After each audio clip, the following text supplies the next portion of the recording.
তারেক রহমান যে পরিমাণ জনপ্রিয় এই বিষয়ে তারেক রহমানেরই কোনো ধারণা নেই, এই জন্য পোলাবারের মতো চলাফেরা করে মাঝে মধ্যে।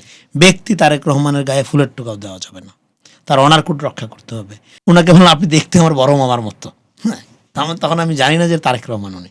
তো পরে যখন বুঝলাম যে এটা তারেক রহমান, আমি এক ধরনের ভয়ই পাইলাম। আমরা একজন জমিদার রাজা থেকে একটা প্রধানমন্ত্রী পাইছি, যে প্রধানমন্ত্রী আমাদের কলিগ, ভাই ব্রাদার, আমাদের বড় ভাই। আর জামাতের তো কোনো আন্ডারস্ট্যান্ডিংই নেই, বিকজ অফ জামাত তো তারেক রহমান রাজনীতিটাই বুঝে না। জামাতের পরিকল্পনা কি তারেক রহমানের বিরুদ্ধে? চরিত্র হনন ছাড়া। এই গণঅভ্যুত্থানের man of the match Begum Khaleda Zia, man of the tournament ছাত্র জনতা।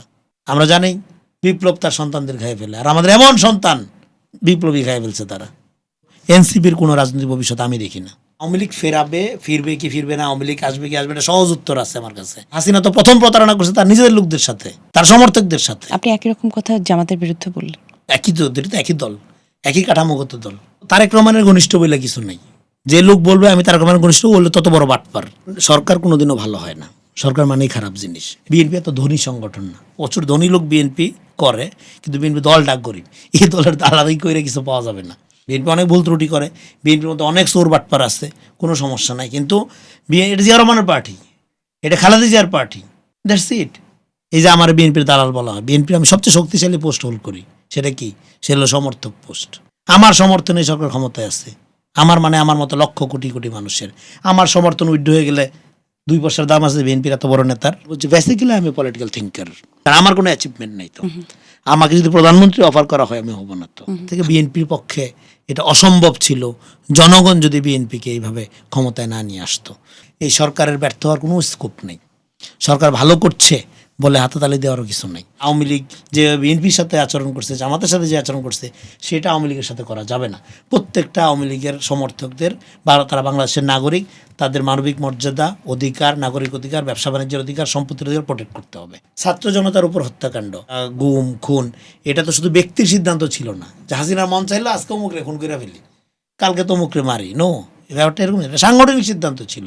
এটাই তার পলিটিক্স, এটাই তার ইডিওলজিক্যাল পজিশন। মুক্তিযুদ্ধের সাথনার বিজনেস যেরকম আপনার আমাদের দেশকে সর্বনাশ করছিল, এখন এরকম মুসলিম সেন্টিমেন্টের রাজনীতি in the name of Islam, যেটার সাথে ইসলামের কোনো সম্পর্ক নেই, করার মধ্যে তারা সোসাইটিকে বিভক্ত করা, এবং এখানে ডেঞ্জার। মানে তার সুবিধা কে পাবে? নরেন্দ্র মোদী পাবে।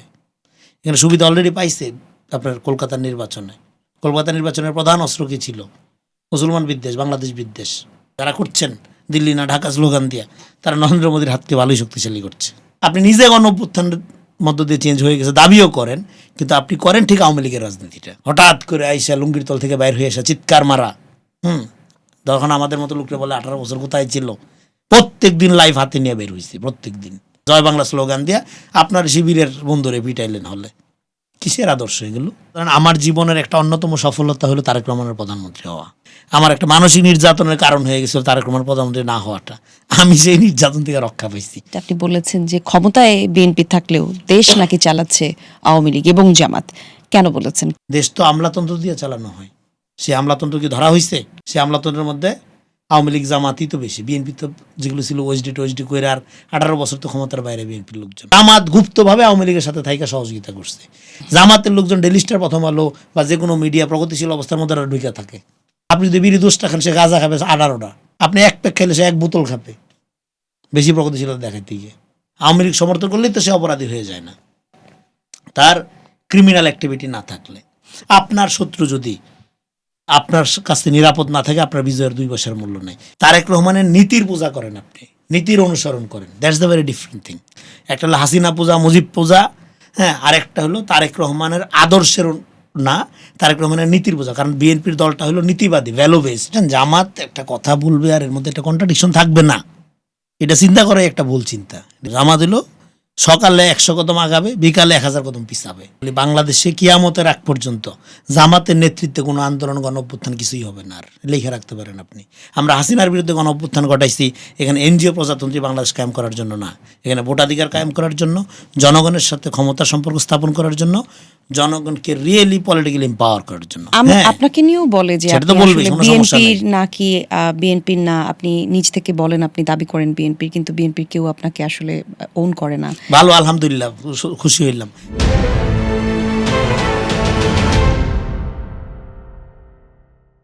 দর্শক আমন্ত্রণ আপনাদের সবাইকে ন্যারেটিভসে। আমি জান্নাতুল কুলি আপনাদের সঙ্গে আছি। ন্যারেটিভসে আমরা আলোচনা করি বর্তমান অর্থাৎ সমসাময়িক রাজনীতি নিয়ে। আমাদের সঙ্গে একজন অতিথি থাকেন, তার রাজনৈতিক চিন্তাভাবনার বিশ্লেষণই আমরা আপনাদের কাছে তুলে ধরবার চেষ্টা করি। আজকে আমাদের সঙ্গে আছেন রেজাউল করিম রনি, জবান সম্পাদক এবং রাজনীতি বিশ্লেষক। আমন্ত্রণ আপনাকে। কেমন আছেন? আছি আলহামদুলিল্লাহ, থ্যাংক ইউ আমাকে আমন্ত্রণ জানানোর জন্য। জি, আমাদের এই আয়োজনে আমরা রাজনীতি নিয়ে খোলামেলা আলোচনা করবার চেষ্টা করি। যেহেতু আপনি একজন রাজনীতি বিশ্লেষক, জবান সম্পাদক, আপনার রাজনীতির যে বিশ্লেষণ করার চিন্তা সেটা আসলে কবে থেকে আসলে আপনি কখন থেকে নিজেকে রাজনীতি বিশ্লেষক বলছেন? এটা আসলে অনেক ছোটবেলায় শুরু হয়েছে। এটা আমার দাদা, উনি পাকিস্তান মিলিটারিতে চাকরি করতেন। তো তারপরে উনি রিটায়ারমেন্টের পরে আমি একজন গ্রামে থাকতাম। উনি গ্রামের বিভিন্ন যেটাকে দরবার বলে বিচার সালিশ এগুলো করতেন। তখন ছোটবেলায় দাদার সাথে যাইতাম এবং গ্রামের পলিটিশিয়ান যারা রাজনীতিবিদ, চেয়ারম্যান বা মেম্বার, ইভেন যারা এমপি নির্বাচন করতো তারাও আসতো আমার দাদার কাছে, বাড়িতে আসতো, কথাবার্তা হইতো, বা আমার দাদাও যেতেন, তখন আমি যাইতাম, দেখতাম। আর হইলো আমার দাদার ব্যবসাও ছিল, পাটের ব্যবসা করতেন উনি। তো তখন ওনার সাথে হাটে যখন যেতাম, মানে বড় শহরে, হ্যাঁ, ময়মনসিংহ বা আমাদের উপজেলা শহরে, তখন উনি পত্রিকা নিতেন। তখন তো পত্রিকা ধরেন এখনকার মতো এত কুইক যোগাযোগ ছিল না। তো পত্রিকা তখন 3-4 দিনের বাসি পত্রিকা একসাথে পাওয়া যেত, অনেকগুলো নিয়ে আসতেন এবং সেগুলো উনি পড়তেন। পড়ে রাজনীতি, ইন্টারন্যাশনাল খবর এগুলো বোঝার চেষ্টা করতেন, ব্যাখ্যা করতেন। হ্যাঁ, আশেপাশের এলাকার লোকজনের সাথে যখন বসতেন তখন সবাই তার কাছে জানতে চাইতো ব্যাপারগুলো কি। তো আমি যেহেতু ওনার সাথে থাকতাম বেশিরভাগ সময়, চাকরিতে এই ব্যাপারগুলোতে আমার এক ধরনের আগ্রহ তৈরি হয়েছে, এটা বলতে পারেন একদম ভেরি আর্লি চাইল্ডহুড থেকে। এটা একটা আর পরিণত বয়সে যখন আমি ইউনিভার্সিটিতে আসলাম তখন আমি পলিটিক্সে জড়াইলাম। আমি একটা বামপন্থী অর্গানাইজেশনের সাথে যুক্ত হলাম। সেখানে আমি পলিট ব্যুরো মেম্বার ছিলাম অনেক অল্প বয়সে, খুবই অ্যাক্টিভ রাজনৈতিক কর্মী ছিলাম। তো তার পরবর্তী সময়ে সেই পার্টির নানা চিন্তা পজিশনের সাথে আমার বিরোধ দেখা দেয় এবং পলিটিক্স ত্যাগ করে আমি সাংবাদিকতা শুরু করি এবং বেসিক্যালি আমি একজন লেখক হইতে চাইছিলাম আর কি। বেসিক্যালি লেখকই আমি। তো লেখালেখি, চিন্তা, পড়াশোনা, দর্শন এগুলো হলো আমার মূল কাজের জায়গা। তো অ্যাক্টিভ পলিটিক্সের মধ্যে থাকতে গিয়ে এবং ছোটোবেলায় থেকে যে পলিটিক্যাল ব্যাখ্যা বিশ্লেষণের মধ্যে বড় হওয়ার মধ্য দিয়ে আমার মনে হয় এই দুইটা ঘটনা একসাথে যদি মিলাই তাহলে হয়তো আমার আনকনসিয়াসলি পলিটিক্যাল অবজারভারের মাইন্ড তৈরি হওয়ার ক্ষেত্রে এটা একটা ভূমিকা রাখছে, এটা আমার মনে হয়। আর এর বাইরে এখন আমি যেটা বলি, যেটা যেহেতু সচেতনভাবে আমি এই জিনিসটা করি, এইটাকে আমি বলবো যে বেসিক্যালি আমি political thinker as a Machiavellian যদি বলেন। অ্যান্ড আমার মেথোডোলজি হলো আমি বিখ্যাত ফরাসি দার্শনিক জ্যাক দেরিদা দ্বারা ইন্সপায়ার্ড। আমি তার মেথোডোলজি ডিকনস্ট্রাকশন পদ্ধতিতে আমি কাজ করি, চিন্তা করি, লেখালেখি করি। So Derridean method but Machiavellian thought, এটা একটা ডেডলি কম্বিনেশন আমার মধ্যে আছে। It's a very deadly combination. কিন্তু এই জিনিসটা হলো যে ধরেন একজন পলিটিক্যাল থিঙ্কার এরকম তার তো day to day Awami League, BNP, Jamaat নিয়ে এরকম কমেন্টারি করার কথা না, আনইউজুয়াল। হ্যাঁ, এটা সত্য যে আমার যেটা আমার বন্ধু বান্ধব যেটা বলে যে আমার তো ফুকো দেরিদার নিচেই নামার কথা না, সেখানে বিএনপি, জামাত, আওয়ামী লীগ এগুলো নিয়ে এত ব্যস্ত কেন, এগুলো নিয়ে পড়ে থাকি কেন? যখন একজন ট্রু থিঙ্কার কন্টেম্পোরারি পলিটিক্সে এই লেভেলে ইনভলভ হয়, এইটা অনেক ক্ষতি করে থাকে তার যে নিজের কাজ, একাডেমিক কাজ, চিন্তার জায়গা, হ্যাঁ, লেখালেখিগুলো অনেক ক্ষতি করে। সেটা আমারও হয়েছে ক্ষতি, হ্যাঁ, সেটা আমি নির্দ্বিধায় স্বীকার করি এবং এই জন্য আমার খারাপও লাগে। বাট দেশের স্বার্থে right at the same time যখন ট্রু থিঙ্কার এই লেভেলে ইন্টারভেন করে, ইটস কাইন্ড অফ গিফট। কারণ আমার কোনো অ্যাচিভমেন্ট নেই, তো আমাকে যদি প্রধানমন্ত্রী অফার করা হয় আমি হব না, তো আমি ক্ষমতার কোনো পার্টি নিজেকে জড়াবো না, তো আমি যে এত কন্টেম্পোরারি পলিটিক্সের মধ্যে ঢুকে যাচ্ছি, আমার তো কোনো গেইন করার কোনো ধান্দা নেই, কোনো দরকার, আপনি দিলেও নিব না আমি। ধন্যবাদ। ট্রু থিঙ্কার বলছেন, রাজনীতি বিশ্লেষক হিসেবে আপনার বিশ্লেষণ আমরা শুনলাম। বাংলাদেশের রাজনীতির এখন কি অবস্থা? 24-এর পর প্রায় 18 মাস অন্তর্বর্তীকালীন সরকার, তারপরে নির্বাচন, এরপরে আমরা নতুন সরকার পেলাম। কেমন করছে নতুন সরকার? 4 মাস পার হতে চললো। নতুন সরকার, দেখেন, সরকার কোনোদিনও ভালো হয় না, সরকার মানেই খারাপ জিনিস, এটা হলো কমন কথা। এবং আমাদের বিগত দিনের যে অভিজ্ঞতার মধ্যে দিয়ে সরকার প্রধান এত মিথ্যা কথা বলতো, এমন একটা কাঠামোর মধ্যে দিয়ে আমরা ছিলাম। তো ফলে সরকার ভালো করছে এবং সেটাকে কেউ প্রশংসা করছে, তখন বিরোধী দল কী বলবে, আওয়ামী লীগের আমলে কিছু বুদ্ধিজীবী ছিল, সরকারের সমস্ত অপকর্মগুলোকে একটা মহিমান্বিতভাবে হাজির করতো। সো এখন আমরা যখন এই সরকারকে ডেমোক্রেটিক প্রসেসগুলোকে অ্যাপ্রিসিয়েট করি, তখন আমাদেরকে ওইভাবে ট্যাগ দেওয়া হয়, যেটা হুইচ ইজ ভেরি আনফর্চুনেট এবং এটা অন্যায় এক ধরনের। তো ফলে আপনার এই উত্তরটা দিলে দেখে, আর আমরা কথা বললে আমাদের কথাগুলোকে ধরেন ম্যানুভারিং করা, এগুলো নিয়ে ভুয়া ফটো কার্ড বানানো, হ্যাঁ, কাটসাট করে ভিডিও করা, এগুলো তো একটা কালচারে পরিণত হয়েছে এখন। তো যাই হোক, আপনার কথার সরাসরি উত্তর হলো যে গভর্নমেন্ট কতগুলো জায়গায় বেশ ভালো করছে এবং কতগুলো জায়গায় যতটা ভালো করা দরকার সেটা করতে পারছে না, এবং করতে যে পারছে না এটা সরকারের দিক থেকেও কিছু কিছু জায়গায় স্বীকার করা হয় মাঝে মাঝে, কিন্তু এটা স্বীকার করাটাই যথেষ্ট না। কারণ হলো এই সরকারের প্রতি জনগণের যে প্রত্যাশা, জনগণ যেভাবে বিপুলভাবে, হ্যাঁ, আপনার নানা রকম ন্যারেটিভ, ভুয়া তথ্য, প্রোপাগান্ডা, এগুলোর বিরুদ্ধে গিয়ে, হ্যাঁ, একটা গণতন্ত্রপন্থী একটা শক্তিকে ক্ষমতা এনেছে, যে এটা নাগরিক ভিত্তিক একটা রাষ্ট্র তারা চায়, যে আকাঙ্ক্ষা ছিল সেই জায়গার থেকেই। এবং এখানে গণ অভ্যুত্থানকে যারা মনোপলি করে এই জিনিসটাকে বাইপাস করে এক ধরনের অন্য টাইপের ক্ষমতা যারা আপনার এখানে কায়েম করতে চাইছিল, সেটা তো শুধু জনগণের কারণেই বেঁচতে গেছে।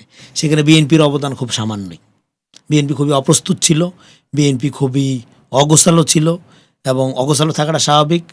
দীর্ঘ 18 বছরের সংগ্রামে, হ্যাঁ, নেতাকর্মী ছত্র খান ডালে খালে নদী নালায় ঘুমাচ্ছিল, হ্যাঁ, প্রধান লিডার দেশের বাইরে, দেশে ওনার ফেরা নিয়ে নানা রকম ধূম্রজাল, যাতে ফিরতে না পারে তার রকম সমস্ত রকম উদ্যোগ প্রচেষ্টা গণঅভ্যুত্থানের পরেও, হ্যাঁ, অ্যাক্টিভেট ছিল।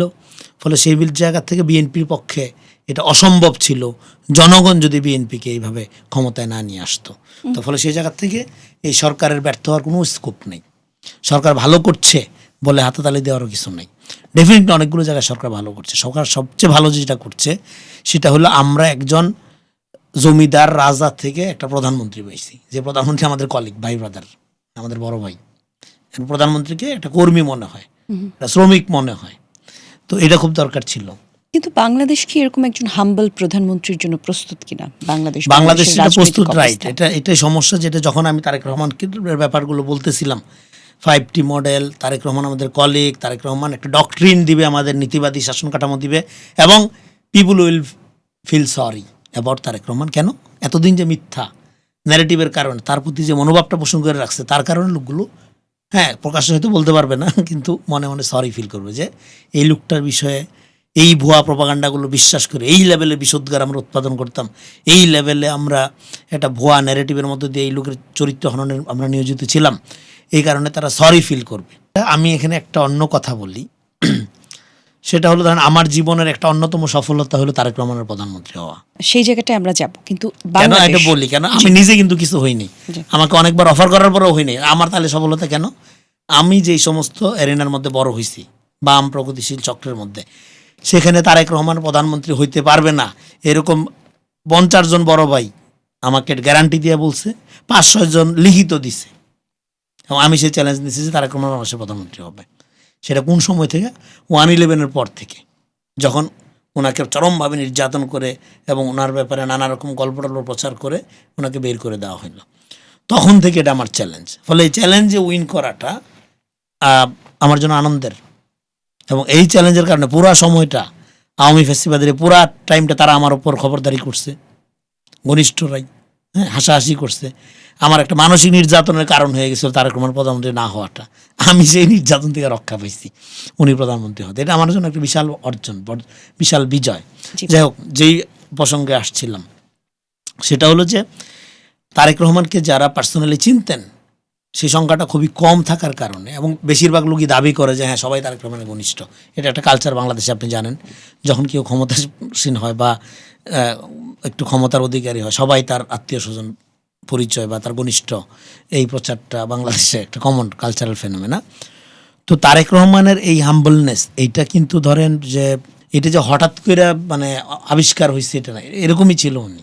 এইটা ছিল আমি 2004-এ, তো আমি ধরেন ওনার সাথে যখন কথা বলছি, মানে হোয়াই আমি তাকে পছন্দ করি, হোয়াই আই লাইক হিম, আমার এটা খুব ইন্টারেস্টিং স্মৃতি আছে। আমি তখন মানব জমিনে একটা পত্রিকা মানে ম্যাগাজিন বের হতো, জনতার চোখ, সেইটার আমি হলো কন্ট্রিবিউটর। তো একদিন সকালবেলা উনি ভিজিটে আসলেন সে অফিসে, কিন্তু মতিউর রহমান চৌধুরীর কাছে আসছেন। মতিউর রহমান চৌধুরী তখন অফিসে আসেনি, ওয়েটিং রুমে উনি অপেক্ষা করছেন। তো ওয়েটিং রুমে হলো পত্রিকা হাউসে পত্রিকার যে ফাইল থাকে ওই ফাইলটা ছিল। সেই ফাইলটা আমি আনতে গিয়ে, হ্যাঁ একজন লোক বসে আছে দেখলাম এদিকে, তো আমি আনতে গিয়ে পাশে বসে ফাইলটা উল্টাচ্ছি ওইখানে বসে। আমি জানি না যে উনি তারেক রহমান বসে আছে ওয়েটিং রুমে। তো ফাইল উল্টা আমি নিউজ দেখতেছি আর বিভিন্ন বিষয় নিয়ে আমি পাশের লোক কথা বলতেছি, এবং আমি ওনাকে বললাম আপনি দেখতে আমার বড় মামার মতো। হ্যাঁ, তখন আমি জানি না যে তারেক রহমান উনি। তেমন নানা আজগবি বিষয় নিয়ে ওনার সাথে গল্প টল্প করছি, 10-12 মিনিটের মতো হবে। তারপরে মতিউর রহমান চৌধুরী যখন ঢুকছে, যে দেরি হয়ে গেছে, তখন অফিসে একটা খবর হলো যে তারেক রহমান এসে বসে আছে এসে। তো যাই হোক, তো আমি হলো বাজারে আলু পেঁয়াজের দাম থেকে শুরু করে, হ্যাঁ পত্রিকা যা যা দেখা যায় সবই বলছি। হ্যাঁ, তো খুবই হাম্বল ওয়েতে উনি কথা বলছে করছে। যাই হোক, তো পরে যখন বুঝলাম যে এটা তারেক রহমান, আমি এক ধরনের ভয়ই পাইলাম যে যাই হোক। তো পরে উনি যাওয়ার সময় আবার দেখলো, বের হওয়ার সময় ওই জায়গায় আমি বসা, তো উনি করলো, কথা বললো, করলো, বললো যে হ্যাঁ আপনি তো দেশ নিয়ে অনেক চিন্তা করেন, খোঁজখবর রাখেন, করবেন, হ্যাঁ কথা হবে, আবার হবে। এবং ওনার সাথের লোকরে বললো একটা কার্ড দিতে ওনার অফিসের ভাইয়া, তো কার্ড দিল, সেটা আমি আর মানে সংরক্ষণের করি নেই ভাইয়া, হারাই গেছে। যাই হোক, তো পরে যখন আমি মানে তার এটা হলো আমার ফার্স্ট মিট করা, এটা লোককে দেখা। হ্যাঁ, তো তখন আমি দেখছি তারেক রহমানের সাথে তারেক আপনার রহমান প্রথম মানে দেখা। খুবই ক্যাজুয়ালি যার সাথে মেশা যায়। তো তখন পরবর্তী সময়ে আমার উনি বিদেশে থাকার সময় আমার সাথে ওই মানে স্কাইপেতে আলাপ টালাপ হয়েছে। হ্যাঁ, তো যাই হোক, তো সব মিলে এই ক্যারেক্টারটা আমি আগের থেকে জানতাম। কিন্তু এটা বাংলাদেশে তারেক রহমানের বিরুদ্ধে ন্যারেটিভ এত স্ট্রং ছিল, এটা বললেও কেউ বিশ্বাস করতো না, বললেও। এই জন্য আমি from very beginning very confidently বলা শুরু করেছি যে আমরা কিন্তু তারেক রহমান ডক্ট্রিনে প্রবেশ করে গেছি। ডক্ট্রিন একটা নীতিবাদী শাসন কাঠামো, যেখানে নেতা হাম্বল হবে, যেখানে প্রধানমন্ত্রী আইন মানবে, যেখানে প্রধানমন্ত্রী কলিগ হবে, যেখানে প্রধানমন্ত্রী সমালোচনা করা যাবে। কিন্তু সমালোচনার সুযোগ নিয়ে এরা করে কি প্রপাগান্ডা, সমালোচনার সুযোগ নিয়ে এরা করে কি চরিত্র হনন, সমালোচনার সুযোগ নিয়ে করে কি এরা করে কি তার অনার কোড লঙ্ঘন করে। ব্যক্তি তারেক রহমানের গায়ে ফুলের টোকাও দেওয়া যাবে না, তার অনার কোড রক্ষা করতে হবে। সে আমাদের বাংলাদেশ মানে জাতিরাষ্ট্র পুনর্গঠনের মহান নায়ক হওয়ার একটা সম্ভাবনা আছে তার। এবং প্রধানমন্ত্রী তারেক রহমান প্রচুর সমালোচনা করতে হবে, তার ভুল ত্রুটিগুলো ধরতে হবে, কিন্তু ব্যক্তি তারেক রহমান অনার কোড রক্ষা করতে হবে। যদি ব্যক্তি তারেক রহমান অনার কোড রক্ষা না হয়, তাহলে আপনারটা হবে না, আমারটা হবে না। ধন্যবাদ। মানুষের মানবিক মর্যাদা বোধ ফিরবে না। ফলে উনাকে এই হাম্বলনেস, এটা ওনার অ্যাক্টিং না, পিআর ক্যাম্পেনিং না, এটাই উনি। এবং এইটা যখন আরও মানুষ ডে বাই ডে বুঝতে পারবে, তখন যেটা হবে যে এই জিনিসটা ওনার কলিগ, ওনার ক্যাবিনেট, ওনার আশেপাশের লোক এবং আস্তে আস্তে সাধারণ মানুষ একটা ন্যাশনাল কালচারের মধ্যে এটা প্রভাব তৈরি করবে। এইভাবে আসলে পরিবর্তনটা হয়। কিন্তু এটা তো আসলে একটা লম্বা সময়ের জন্য আমার মনে হয় একটা কিন্তু লম্বা সাস্টেনেবল পরিবর্তন লম্বা সময়ের জন্যই করতে হয়। অ্যাডক ভিত্তিতে আপনি ধরেন, হ্যাঁ মানে লোন করে, ঋণ করে, খুব উন্নয়ন দেখায় আয় করে এগুলি করে ফেলতে পারেন, হাসিনার মডেল। এটা হবে না। আপনাকে একটা সাস্টেনেবল জায়গায় যেতে হবে। হ্যাঁ, সেই সাস্টেনেবল জায়গায় যাওয়ার ক্ষেত্রে এত স্লো হওয়ার হয়তো সুযোগ থাকবে, ইউ আর রাইট। সেটা কি করবে উনি, সেক্ষেত্রে ওনাকে আইনের শাসনটা স্ট্রিক্টলি প্রয়োগ করতে হবে। প্রথমত প্রয়োগ করতে হবে এটা নিজেদের দলের লোকজনের উপরে, সেটা খানিকটা করাও হয়। ধন্যবাদ আপনাকে। আপনি সাস্টেনেবল ডেভেলপের কথা বলছিলেন, সেখানে আসলে একটা লম্বা সময়ের জার্নির কথা আমরা বললাম। লম্বা সময়টা আপনি নিজেই বললেন সেই সময় হয়তো আমাদের নেই আমাদের কাছে, কিন্তু দেশের রাজনৈতিক যে পরিস্থিতি, অন্যান্য রাজনৈতিক দলগুলো, মূল বিরোধী দলের কথাও যদি বলি, তারা আসলে তারেক রহমানকে কিভাবে সময় দিবে বা তারা কিভাবে তারেক রহমানকে এই ক্ষমতায় সাহায্য করবে, সহযোগিতা করবে। কারণ একটি দলকে আসলে রাষ্ট্র পরিচালনা করার ক্ষেত্রে নিজেদের কর্মকাণ্ড যতখানি না নজরে রাখতে হয়, তার থেকে বেশি দায়িত্বশীল থাকতে হয় বিরোধী দলের ক্ষেত্রে। যেই বিরোধী দল আমরা আসলে এখন পেলাম, তাদের কাছ থেকে সেই সহযোগিতা তারেক রহমান কতখানি পাবে? কারণ আমরা এখনই দেখছি নানা রকমভাবে প্রশ্নবিদ্ধ করা হচ্ছে যে এই সরকার, আমি প্রশ্নটা শেষ করি, আমরা এখনই দেখছি যে এই সরকার 5 বছরের বেশি, অর্থাৎ এই সরকার 5 বছর থাকবে কিনা, এটাও এক ধরনের প্রশ্ন এখনই শুরু হয়েছে, অর্থাৎ সরকারের 4 মাসের মেয়াদে। তাহলে উত্তর কি মিলতে পারে? না, দেখেন, প্রথম কথা হলো বিরোধী দল মানে তারেক রহমান সম্পর্কে ইন জেনারেলি বাংলাদেশের মানুষের ধারণার ঘাটতি আছে। I am sorry, because of বিপুল সময়ের মিডিয়া প্রপাগান্ডা, এবং আর জামাতের তো কোনো আন্ডারস্ট্যান্ডিংই নেই। বিকজ অফ জামাত তো তারেক রহমানের রাজনীতিটাই বুঝে না। কিন্তু জামাত তো দীর্ঘদিন বিএনপির সাথে ছিল। বিএনপির সাথে থাকা আর হইল দুইটা মানুষ, একটা আপনার ধরেন যে হুমায়ুন আহমেদ এবং গুলতেনিকা অনেক লম্বা সময় সংসার করছেন, 28 বছর একসাথে ছিল না, তারপরে তো আলাদা হইতে হয়েছে, দেখা যাচ্ছে কিছুই মিল নেই। যখন একসাথে ছিল সবই তো মিল মনে হয়েছে, তারা মিল খুঁজে পাইছে। জামাত বিএনপি আওয়ামী লীগ ছিল একটা জোটের মধ্যে, আওয়ামী লীগের মধ্যে একটা ব্রুটাল শক্তিকে মোকাবেলা করার জন্য। জামাত কার সাথে জোটে ছিল না? আওয়ামী লীগের সাথে ছিল না, এরশাদের সাথে ছিল না।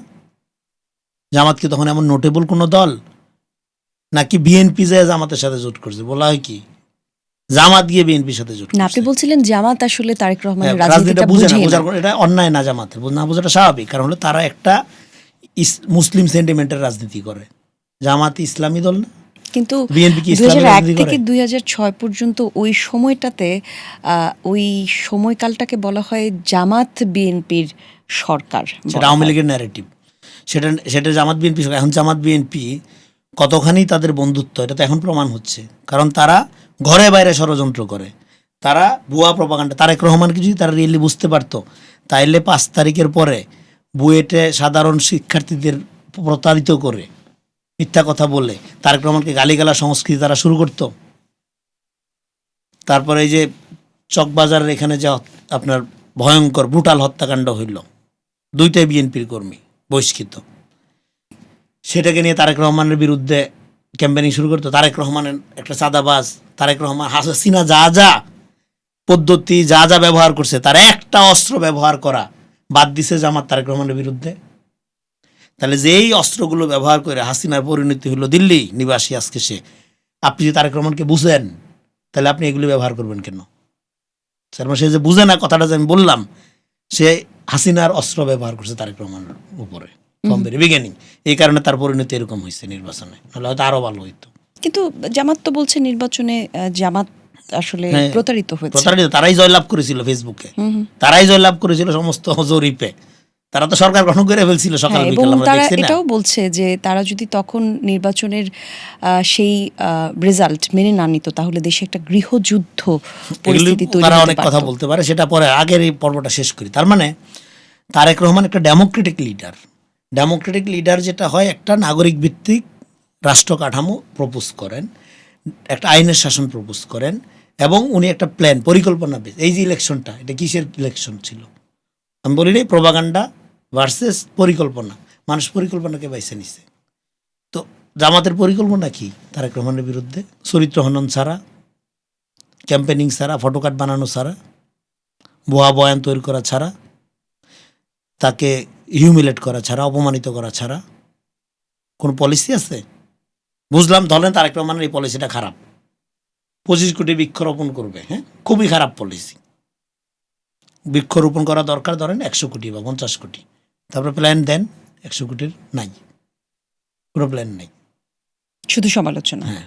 তো তার মানে কি, আপনার পলিটিক্সটা অলরেডি চেঞ্জ হয়ে গেছে। আপনি নিজে গণঅভ্যুত্থানের মধ্য দিয়ে চেঞ্জ হয়ে গেছে দাবিও করেন, কিন্তু আপনি করেন ঠিক আওয়ামী লীগের রাজনীতিটা।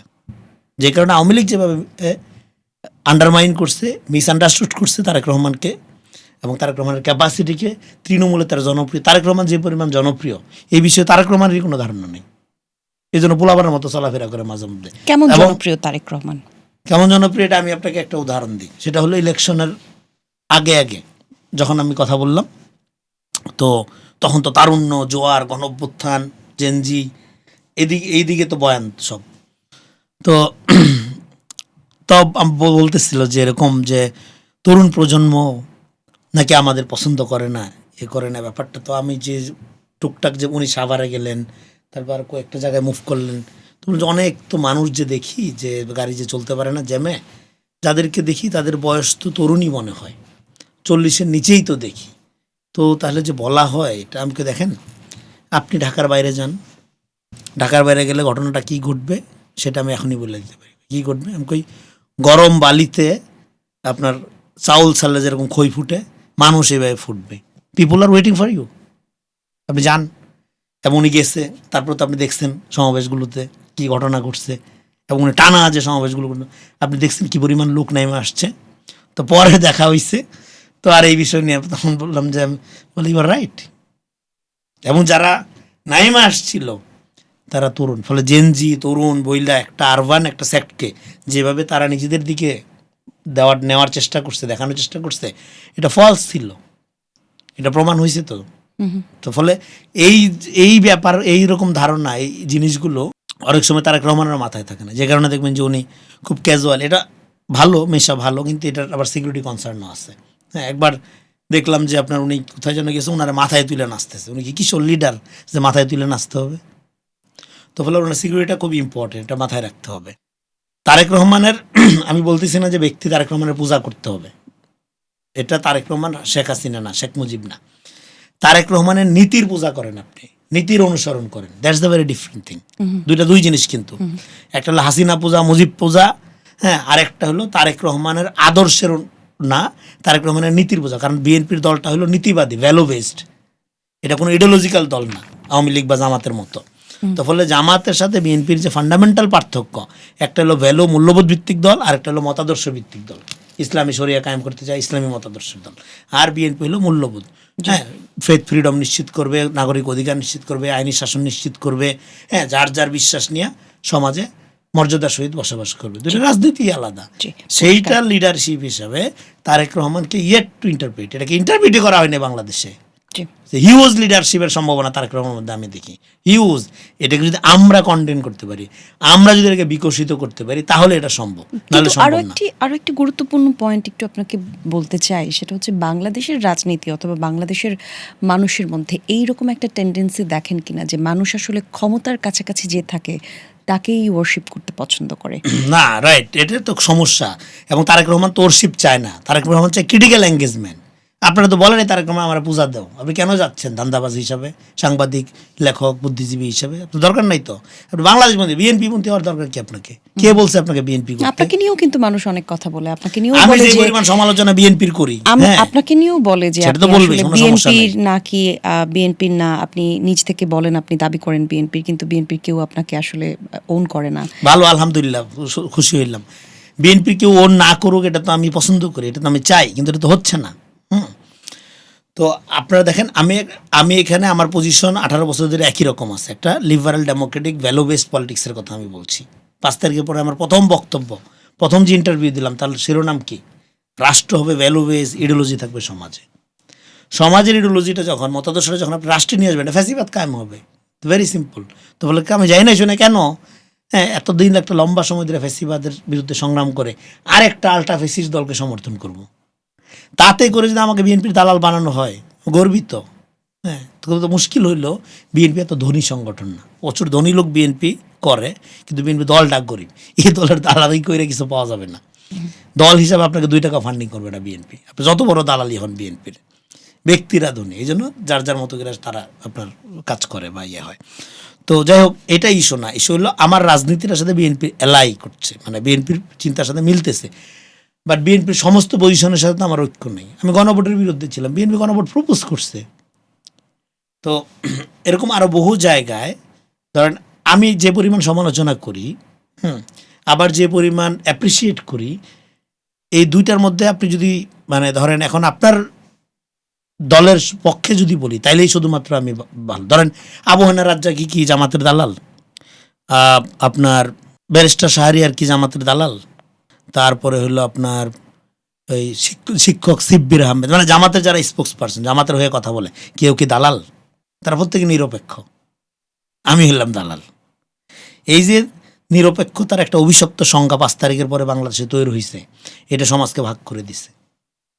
আমরা এদেরকে এঙ্গেজ করতে গেলাম, তারা আমাদের বিরুদ্ধে ডিফেম করতে গেল। কোনো বিষয় নিয়ে আলোচনার মাঝখানে আপনি প্রায় বেশ কয়েকবার উদাহরণ হিসেবে টানলেন যে 5 তারিখের পরে বাংলাদেশের যে অবস্থান, সেই জায়গায় আপনি অনেকগুলো বিষয় নিয়ে কথা বললেন। এই জায়গাতে একটু আমার জানবার ইচ্ছা যে 5 তারিখের পরে, মানে 2 বছর আগে 5ই আগস্টের পর বাংলাদেশের অবস্থা আসলে কেমন হয়েছে, কি কি পরিবর্তন এসেছে? আপনি ট্যাগিংয়ের কথা বললেন, আপনি বললেন মিথ্যে রাজনীতির কথা, আপনি বললেন ভুয়া ফটো কার্ডের কথা, আপনি বললেন সোশ্যাল মিডিয়াতে মানুষকে হেনস্থার কথা। এই ছাড়াও মবের কথা তো আমরা জানি, এগুলো ছাড়াও বাংলাদেশে আসলে 5ই আগস্টের পরে বাংলাদেশের অবস্থান কোথায় গিয়ে ঠেকেছে এই সরকার দায়িত্বে আসার আগ পর্যন্ত একটু ব্যাখ্যা করবেন আপনার দৃষ্টিকোণ থেকে? ইন্টিরিমের আমলটাতে দেখেন এটা একটা কেওয়াটিক সরকার ছিল। সরকারের ভিতরে অনেকগুলো কিচেন ক্যাবিনেট ছিল, যেগুলো ওনারাই বলতেছে, এবং এখানে জামাত একটা পলিটিক্যাল প্রক্সি আকারে ফাংশন করছে। তাদের এজেন্ডা ছিল বিএনপিকে ডিফেম করে -2 ফর্মুলা বাস্তবায়ন করবে এবং জামাতকে সামনে রেখে নন পলিটিক্যাল অ্যাক্টরগুলো ক্ষমতা এনজয় করবে। That was the model. সেই মডেলের বিরুদ্ধে গিয়ে আমরা দাঁড়াইছি। দ্যাটস ওয়াই আমরা বিএনপির দালাল।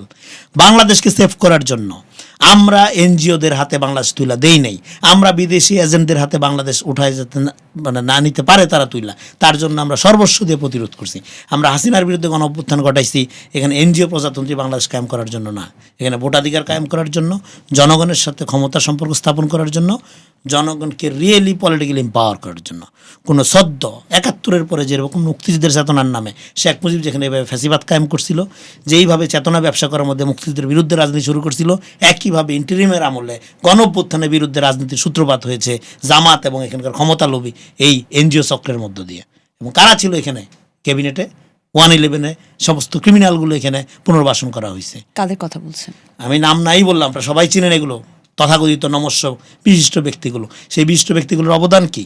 এবং যারা আজকে আমাদের বিরুদ্ধে কথা বলে, এই 15 বছর তাদের আপনি কোথায় দেখছেন? কোথাও কোনো আন্দোলনে গুপ্ত অবস্থায় আওয়ামী লীগের মধ্যে থেকে তারা যে আজকে গর্ব করে, তারা বলে না তাদের নেতারা হাসতে হাসতে ফাঁসির দিকে ঝুলে যায়, এত বড় আদর্শবাদী সংগঠন হাসতে হাসতে ফাঁসিতে ঝুলে যায়। ভালো কথা, হাসিনা তাদের বিচার অন্যায়ভাবে বিচার করছে, এর প্রতিবাদও আমরা করছি। আমরা হাসিনার বিচার নিয়ে রাজনীতির প্রতিবাদ করেছি আমরা। তাই বলে মুক্তিযুদ্ধে আপনি যে গণহত্যা করেছেন, মুক্তিযুদ্ধে আপনি বাংলাদেশ বিরোধী অবস্থানে, সেটা তো জাস্টিফাই হয়ে যায় না, সেটা হাসিনার কারণে তো জাস্টিফাই হয়ে যাবে না। অ্যাট দ্য সেম টাইম আপনার নেতাদেরকে তখন অনেক ভুয়া খবর বের হইতো। আপনি তো সাংবাদিকতা করেন, যে এই নিজামী সাহেব ক্ষমা প্রার্থনা করলেন, সেই জীবন ভিক্ষা চাইলেন, ভুয়া খবর সাজাইতো। কিন্তু আপনার নেতারা সেটা করে নাই। কিন্তু আপনি কি করলেন? তারপরে আওয়ামী লীগের সাথে চলে গেলেন, গুপ্তভাবে সারেন্ডার করলেন, যে তার মধ্যে মিশলেন গিয়া আওয়ামী লীগের লিডারশিপ মেনে নিয়ে গুপ্ত অবস্থায় আওয়ামী লীগের মধ্যে চলে যাওয়ার এই যে আপনার ট্যাকটিক্স বা কৌশল আপনি নিলেন, তাহলে আপনার নেতারা প্রাণ ভিক্ষা চাইল না, যে গৌরবটা আপনি এখন বলছেন, আপনি নিজেই তো পরে কৌশল আকারে নীতি আকারে গুপ্ত হিসেবে আওয়ামী লীগের মধ্যে থাকার পলিসি নিয়ে নিলেন। তাহলে আপনি তো আপনার সিনিয়র নেতাদের সাথে প্রতারণা করলেন, যারা নিজেদের এই গার্ডস দেখায়া হাসিনার সামনে মাথা উঁচু করে ফাঁসির কাজটা ঝুলে গেল। আপনি পরে যে গুপ্ত হিসেবে মাইনে নিলেন, জয় বাংলা স্লোগান দিয়া আপনার শিবিরের বন্ধুরে পিটাইলেন। হলে কিসের আদর্শ এগুলো? আপনি তো আপনার সিনিয়র নেতাদের সাথে প্রতারণা করলেন আওয়ামী লীগের হাতকে শক্তিশালী করে। ফলে ফ্যাসিবাদ প্রলং করার দায় তো আপনাকেও নিতে হবে এই পয়েন্টে। তো যাই হোক, আপনি যেটা বলতে চাচ্ছিলেন বলেন। যে 18 মাস আসলে, হ্যাঁ 18 মাস, এবার এই 18 মাস এটা মব প্রজাতন্ত্র, এটা কেওয়াটিক অবস্থার মধ্যে আমরা ছিলাম। এবং সেখানে তারা, এখানে পলিটিক্স মানেই খারাপ। আওয়ামী লীগ যা বিএনপি তা, আওয়ামী লীগ যা বিএনপি যদি তা হইতো, তাহলে হাসিনাকে 18 মাসের মধ্যে ক্ষমতা থেকে নামাই দিতে পারতো। বিএনপি তো কোনো সন্ত্রাসী সংগঠন না, বিএনপি তো কোনো মতাদর্শপন্থী উগ্র সংগঠন না, বিএনপি একটা লিবারাল ডেমোক্রেটিক পার্টি। এবং বিএনপি কোনো ভায়োলেন্ট মুভমেন্ট করে না পুরো 18টা বছর, একতরফাভাবে মায়ের খাইছে। কারণ ডেমোক্রেটিক মুভমেন্টের কতগুলো নর্মস আছে, ফ্যাসিবাদ মোকাবেলার কৌশল। একটা ধরেন আপনি ধরেন বাংলাদেশে যদি একটা রেডিক্যাল অর্গানাইজেশন থাকতো, বামপন্থী মাওয়িস্ট অর্গানাইজেশন, তাহলে হাসিনার স্লোগান দিত, হাসিনা ফ্যাসিস্ট এই স্লোগান দিত না, কি করতো? ব্যানেট চার্জ করতো আওয়ামী লীগের নেতাদের উপরে, শ্রেণী শত্রু খতম বলে ফায়ার করতো। তো ফলে একটা ইডিওলজিক্যাল অর্গানাইজেশন আর একটা ফ্যাসিস্ট ইডিওলজিক্যাল অর্গানাইজেশন, দুইটার মধ্যে যদি মুখোমুখি হয়, দুইটার মধ্যে যদি ফাইট হয়, দুই কুকুরের লড়াই দিয়ে তত্ত্ব 71-এ তারা দিছিল, হ্যাঁ, তো আপনার তখন একটা সমতা থাকে। এখানে তো কোনো সমতা ছিল না, একতরফাভাবে আওয়ামী লীগ আইনিভাবে রাজনৈতিক সংগঠন দিয়ে, হ্যাঁ, মামলা হামলা দিয়ে, গুম করে, খুন করে একতরফাভাবে এখানে নির্মূল করছে, বিএনপিকে নির্মূল করার চেষ্টা করছে। ফলে প্রকাশ্যে বিএনপি করা, বিএনপির পাশে দাঁড়ানো বা বিএনপির হয়ে কথা বলা, এইটা আমি বলবো যেটা এটা একটা ঐতিহাসিক কাজ ছিল যারা করছে। এত সহজ ছিল না, এখন বলা যায় বড় বড় কথা। ফলে 15 বছর পরে, হ্যাঁ, হঠাৎ করে আইসা লুঙ্গির তল থেকে বাইর হয়ে আসা, চিৎকার মারা, তখন আমাদের মতো লোকরা বলে 18 বছর কোথায় ছিল? প্রত্যেক দিন লাইভ হাতে নিয়ে বের হয়েছি, প্রত্যেক দিন, প্রত্যেকটা মুহূর্তে। তখন তো দেখিনি আপনাদের এত বড় বড় বিপ্লবী যে এখন হয়েছেন আপনারা, জি। লজ্জা করে না কথা বলতে? তো যাই হোক, ফলে এই 18 মাসটা বাংলাদেশের জন্য একটা অভিশপ্ত সময়। এই অভিশাপ থেকে বাংলাদেশকে বের হইতে হবে, কিন্তু আবার কিছু করারও নাই, যেহেতু একটা ট্রানজিশনাল পিরিয়ডের মধ্যে ছিল। কিন্তু এই সময়ের যে ক্ষতিটা বাংলাদেশের হয়েছে সেইটা পোষানোর জন্য এই সরকারকে এই সবচেয়ে বড় দরকার হলো এখানে মানে ডেমোক্রেটিক একটা এনভায়রনমেন্টকে ইনস্টিটিউশনালাইজ করা, প্রাতিষ্ঠানিক করা। না হলে এইগুলো থেকে যাবে, এই ধরনের দালাল বাটপারগুলো থেকে যাবে, এবং এই ধরনের প্রক্সি পলিটিক্যাল পার্টি যাদের নিজেদের উপর কোনো কনফিডেন্স নেই, যারা এই জোয়ার তৈরি করা, হাইপ তৈরি করার মধ্য দিয়ে ইয়ে করে। এবং এদেরকে কেন পছন্দ করছিল এনজিও লর্ডসগুলো? এরা কি জামাত হয়ে গেছিল? নো, এটা ধান্দামূলক সূত্র যে আমাদের তো এত লোক নাই দেশ চালানোর মতো। তো ফলে তখন তারা কি করবে? তারা নিজেরা ক্ষমতা গুরুত্বপূর্ণ পদে থাকবে। আপনি ধরেন সাপোজ আলী রিয়াজ কি জামাত করে? এটা কেউ বিশ্বাস করবে? তা পুরো ওয়েস্টার্নাইজ জীবনযাপন, তো সেটা সম্মুখীন না। কিন্তু ধরেন জামাত যদি ক্ষমতায় আসতো, আলী রিয়াজকে রাষ্ট্রপতি বানাইতে তাদের আপত্তি ছিল না। আলী রিয়াজকে তারা জাতির পিতা মর্যাদা দিয়ে দিত, এমনই তাদের আদর্শ। সো আমি বলতেছি না যে এটা মানে আলীর একটা নাম নিলাম আর কি, জাস্ট এরকম XYZ, জি। বদির আলম মজুমদার, অমুক তমুক, আলী মাহমুদ, যে যার কারোই বলেন, বুঝতে এরা পারছি। কেউ জামাত করে না। কিন্তু এই ক্ষমতা কাঠামোর এই যে non political negotiation of power, হ্যাঁ, ক্ষমতা ভাগাভাগির এই যে প্রক্রিয়া, এর মধ্যে তারা সামিল ছিল। এবং বাংলাদেশের জনগণের একটা এটা ঐতিহাসিক অবদান বলবো যে আবারও তারা পলিটিক্সকে সেভ করছে। যখন আসলে আপনি এই গুরুত্বপূর্ণ ব্যক্তিদের নাম বলছিলেন, যাদেরকে দিয়েই আসলে দেশ পুনর্গঠনের যে ব্যবস্থা, অর্থাৎ ঐকমত্য কমিশন বলি অথবা দেশ পুনর্গঠনের যেই সংস্কার কমিশন বলি, এই কমিশনগুলো আসলে তো তাদের দ্বারাই গঠিত হয়েছিল। এইরকম ক্ষমতার বদলে যদি তারা নিজেরা আসলে নিজেদের জায়গা বা আইডিওলজিকে যদি স্যাক্রিফাইস করতে পারতেন বা করে ফেলতেন, তাহলে তো দেশের জন্য এক ধরনের বড় আসলে একটা প্রশ্ন তৈরি হয়। কিন্তু সেই জায়গা থেকেই এখন একটা নির্বাচনের পর যখন আমরা এই জায়গায় দাঁড়িয়ে আছি, দেশে সার্বভৌমত্বের কথা বলছি, এই 18 মাসকে খতিয়ে দেখবার প্রয়োজন মনে করেন কিনা? অবশ্যই পুঙ্খানুপুঙ্খরূপে খতিয়ে দেখতে হবে। প্রত্যেকটা পদে যারা ছিল তাদের আপনার বিচার মানে অপরাধ তদন্ত করতে হবে যদি অপরাধ থাকে। হ্যাঁ, প্রত্যেক যদি ফজলুল করিম থেকে শুরু করে যত বড় বড় সাধু ছিল, সন্ন্যাসী ছিল যারা, হ্যাঁ, এই সাধু সন্ত যারা ছিল, প্রত্যেকের তদন্ত হইতে হবে। কারণ ভবিষ্যতে তো এখন তো এই যে আজকে আদালতের রায় তত্ত্বাবধায়ক ব্যবস্থা ফিরছে, তার মানে আপনাকে নন পলিটিক্যাল লোকজনের উপর কিছুদিনের জন্য হলে আপনার ইয়ে করতে হবে, আস্থা রাখতে হবে। তো ফলে কেউ যাতে ক্ষমতামোহী আচরণ করতে না পারে, তার জন্য এই পুরা আমলের চুলচেরা বিশ্লেষণ করতে হবে। প্রত্যেকের আমল নামা জনগণের সামনে পরিষ্কার করতে হবে। কেউ যদি খুব ভালো করে আমরা অ্যাপ্রিসিয়েট করবো, অসুবিধা নাই, সেটা দেশের জন্য অপরাধ। শুনি যে আসলে এই 18 মাসের আসলে কোনো বিস্তারিত তথ্য আর কখনোই পাওয়া যাবে না। এই কারণে পাওয়া যাবে না কারণ ওই সময় সবাই সেই সুবিধাটা সেই আমলে আসলে সবগুলো সুবিধা নিয়েছিল। দেশের সব রাজনৈতিক দল, জামাত, বিএনপি, অন্যান্য ছোট রাজনৈতিক দল সবাই আসলে সুযোগগুলো নিয়েছিল। তখন খোলা মাঠ ছিল, দেশ থেকে যা কিছু আসলে বের করে নেয়ার, চিপড়ে নেয়ার সব কিছু সুবিধাগুলো আসলে তারা নিয়েছিল। এই কারণে এই বিচারগুলো আর কখনোই হবে না। এরকম কিছু রাজনীতিবিদদের বিশ্লেষণ থেকে আমরা এরকম ব্যাখ্যা পাই। এটা খুবই আনফর্চুনেট। কেন হবে না? হইতেই হবে। এটা আপনারা ধরেন ডিআইবি রিপোর্ট দিচ্ছে না যে শুধু সেবা খাতে 12,000 কোটি টাকার উপর দুর্নীতি হয়েছে, ঘুষ হয়েছে। কিন্তু তারপর আর কি, তারপর তো অবশ্যই এটা হইতে হবে। না হলে পিপল লাইক হিউমি আমাদের কাজ কি? এটা মনে করাই দাও। এতগুলি শিশু মারা গেল, হ্যাঁ, অন্তর্বর্তী সরকার আমলে তখন কি হয়েছিল এটা শুধু খতিয়ে দেখা হলো না। আমরা দেখি এটা তো প্রধানমন্ত্রী নিজে কথা বলেছেন যে ক্ষমার অযোগ্য অপরাধ করেছে। তারপরে এটা ধরেন আইনমন্ত্রী, আমাদের আইনমন্ত্রীও কথা বলেছে এটা নিয়ে, স্বরাষ্ট্রমন্ত্রী বলেছেন, এটুকুই যথেষ্ট, এবং স্বাস্থ্যমন্ত্রী বলেছেন। কিন্তু কথা বলা যথেষ্ট না। ডেফিনেটলি এটার একটা লিগ্যাল প্রক্রিয়া শুরু করা, একটা ইনভেস্টিগেশন শুরু করা, এবং দায়ী ব্যক্তি যারা তাদেরকে আইনের আওতায়। জি, কিন্তু আমরা দেখি যে দেশে আসলে খবর কি, একটা বড় খবর যখন আসে পেছনের খবরটা চাপা পড়ে যায়। এই যে এতগুলো শিশুর মৃত্যুর কারণ আসলে কারা, কি সিস্টেমের কারণে এই শিশুগুলোর প্রাণ হারাতে হলো, বাবা মা তাদের সন্তানদেরকে হারালো, এই জিনিসগুলো আসলে আবার পিছনে গিয়ে খতিয়ে দেখবার সুযোগ আছে কিনা। কারণ প্রতিনিয়ত বাংলাদেশে এখন আমাদের যে রাজনৈতিক অবস্থা, বা সবসময় আমরা যদি বলি না কেন, নতুন কোনো বড় খবরের পেছনের খবর চাপা পড়ে যায়, সেইগুলো আসলে খতিয়ে আর দেখা হবে কিনা।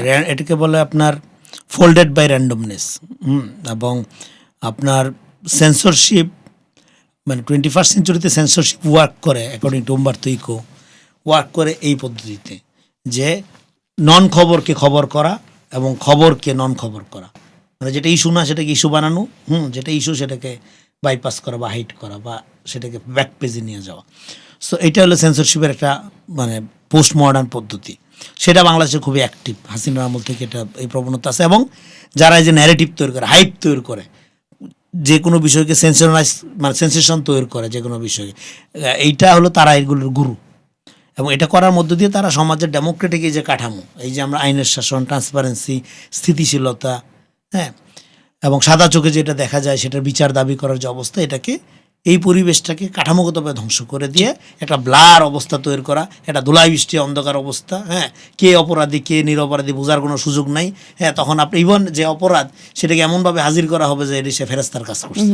কিন্তু আপনি দেখবেন আজকের narrative এর আয়োজনে হ্যাঁ। আমরা এই প্রশ্নটা আসলে রেখেই গেলাম, এতগুলো শিশুর যারা মৃত্যুর কারণ তাদের বিচার আদৌ হবে কিনা সেই প্রশ্নটা আসলে আমরা রাখতেই চাই। সরকারের কাছ থেকে আমরা প্রত্যাশাও করতে চাই যে তার বিচার হবে, সুষ্ঠু তদন্ত হবে এবং যারা জড়িত তাদের আসলে বিচারের কাঠগড়ায় দাঁড় করানো হবে। যে আলোচনায় ছিলাম রেজাউল করিম রনি, আপনি 18 মাসের ব্যাখ্যা একটা দিচ্ছিলেন, তো ওই 18 মাসে আমরা দেখেছি যে নানা রকমের দাবি দাওয়া, প্রতিদিন নানা রকমের চাওয়া নিয়ে পথে পথে মানুষকে আমরা দেখেছি, ছাত্র সংগঠন থেকে শুরু করে শিক্ষক, সাধারণ মানুষ, কর্মচারী, সব শ্রেণী পেশার মানুষকে আমরা প্রতিদিনই দেখেছি সেই মানে চাহিদা অথবা চাওয়ার ঝুলি নিয়ে। সরকার ক্ষমতায় আসলো, তারপর থেকে আর মানুষকে আমরা রাস্তায় দেখি না। তার মানে কি সব চাওয়া পূরণ হয়ে গেছে সবার? না, পূরণ হয়ে নাই। এবং এই দাবি দাওয়াগুলোর মধ্যে কতগুলো জেনুইন দাবি দেওয়াও ছিল, সেগুলো আড়ালে চলে যাচ্ছে আনফর্চুনেটলি। তাহলে আপনার প্রশ্নের মধ্যে উত্তরটা লুকানো আছে, কিন্তু তার মানে এটা একটা প্রজেক্টেড ব্যাপার ছিল। একটা অস্থির অবস্থা জারি রেখে একটা গ্রুপ স্বার্থসিদ্ধির চেষ্টা করছিল। এখন চারদিকে অস্থিরতা, এর মধ্যে ইলেকশনের কথা আপনি কিভাবে চিন্তা করেন? সংস্কার আগে, না হলে বিচার আগে, তারপরে ইলেকশন। বিচারের ছাড়াগার ইলেকশনের কথা বলে তারা জুলাই গাদ্দার। তখন আমরা বললাম কি, ভোটবিহীন ক্ষমতা একটি হাসিনার মডেল। সে যত বড় সাধু লোক দিয়ে আপনি নিয়ে এসে ক্ষমতায় বসান না কেন, জনগণের ম্যান্ডেট প্রাপ্ত তারেক রহমানকে এখন আমরা ধরতে পারবো, ভোট দিছি তো। এই যে আমার বিএনপির দালাল বলা হয়, বিএনপির আমি সবচেয়ে শক্তিশালী পোস্ট হোল্ড করি, সেটা কি? সে হলো সমর্থক পোস্ট। ধরেন আমার সমর্থনে সরকার ক্ষমতায় আছে, আমার মানে আমার মতো লক্ষ কোটি কোটি মানুষের আমার সমর্থন উইথড্র হয়ে গেলে 2 পয়সার দাম আছে বিএনপির এত বড় নেতার? সবচেয়ে গুরুত্বপূর্ণ পোস্ট হলো বিএনপিতে সমর্থক পোস্ট, আলাদা দালাল হওয়ার দরকার নেই। সে এখন আমি ধরতে পারবো, আমার পছন্দ না হলে আমি বলবো না যে বলবো যে এটা জবাব চাই। এই যে মালয়েশিয়াতে শ্রমবাজার খুলছে, এটাতে যখন অনিয়ম হবে, যদি হয়, আমরা কি প্রতিবাদ করব না? আবার যদি আগের মতো করে মানুষের পকেট কাটা হয়, আমরা কি ছেড়ে দিব? যত বড় ঘনিষ্ঠ লোকই হোক, তারেক রহমানের যত বড় ঘনিষ্ঠই হোক, লন্ডনে ওনার যত কাছেরই হোক, জনগণের অধিকার হরণ করার মতো অবস্থায় গিয়ে দাঁড়াইলে বা আওয়ামী স্টাইলে নিজেদের পকেট ভারী করার রাজনীতির মধ্যে নামলে আমরা তাদেরকে ছেড়ে দিব? এই জন্য আমরা বিএনপির দালাল। জনগণের স্বার্থ এনশিওর করার জন্য বিএনপিকে জনগণের কাতারে রাখাটা আমাদের দায়িত্ব। জি, সরকারের 4 মাস সময় হলো। এছাড়াও আসলে যখনই কোনো রাজনীতিবিদদের সাথে কথা বলেছি, বিশেষ করে বিএনপিপন্থী, কিছুদিন আগ পর্যন্ত সবাই বলেছে, দেখেন এটা নতুন সরকার, একটা হানিমুন পিরিয়ড বলতেও একটা ব্যাপার থাকে, তারপরে আসলে সমালোচনার জায়গা তৈরি হয়। এই আলোচনায় করতে করতে এখন প্রায় 4 মাস পার হলো। এই 4 মাসের মধ্যে একটা আলোচনা খুব করে শোনা যাচ্ছে যে এই সরকার 5 বছর ক্ষমতায় টিকে থাকতে পারবে কিনা, সেটা বিরোধী দলের পক্ষ থেকেও, এবং নানা রকম মাধ্যমে এই খবরগুলো আসে। এত দ্রুত এই সরকারের টিকে যাওয়া নিয়ে প্রশ্ন তোলা, এটা আসলে আপনি এর পেছনে কোনো কারণ দেখেন না? বিএনপি ক্ষমতায় 5 বছর থাকবে কিনা এই এত বড় গণকামি হয়নি। এটা ডিপেন্ড করে জনগণের উপরে।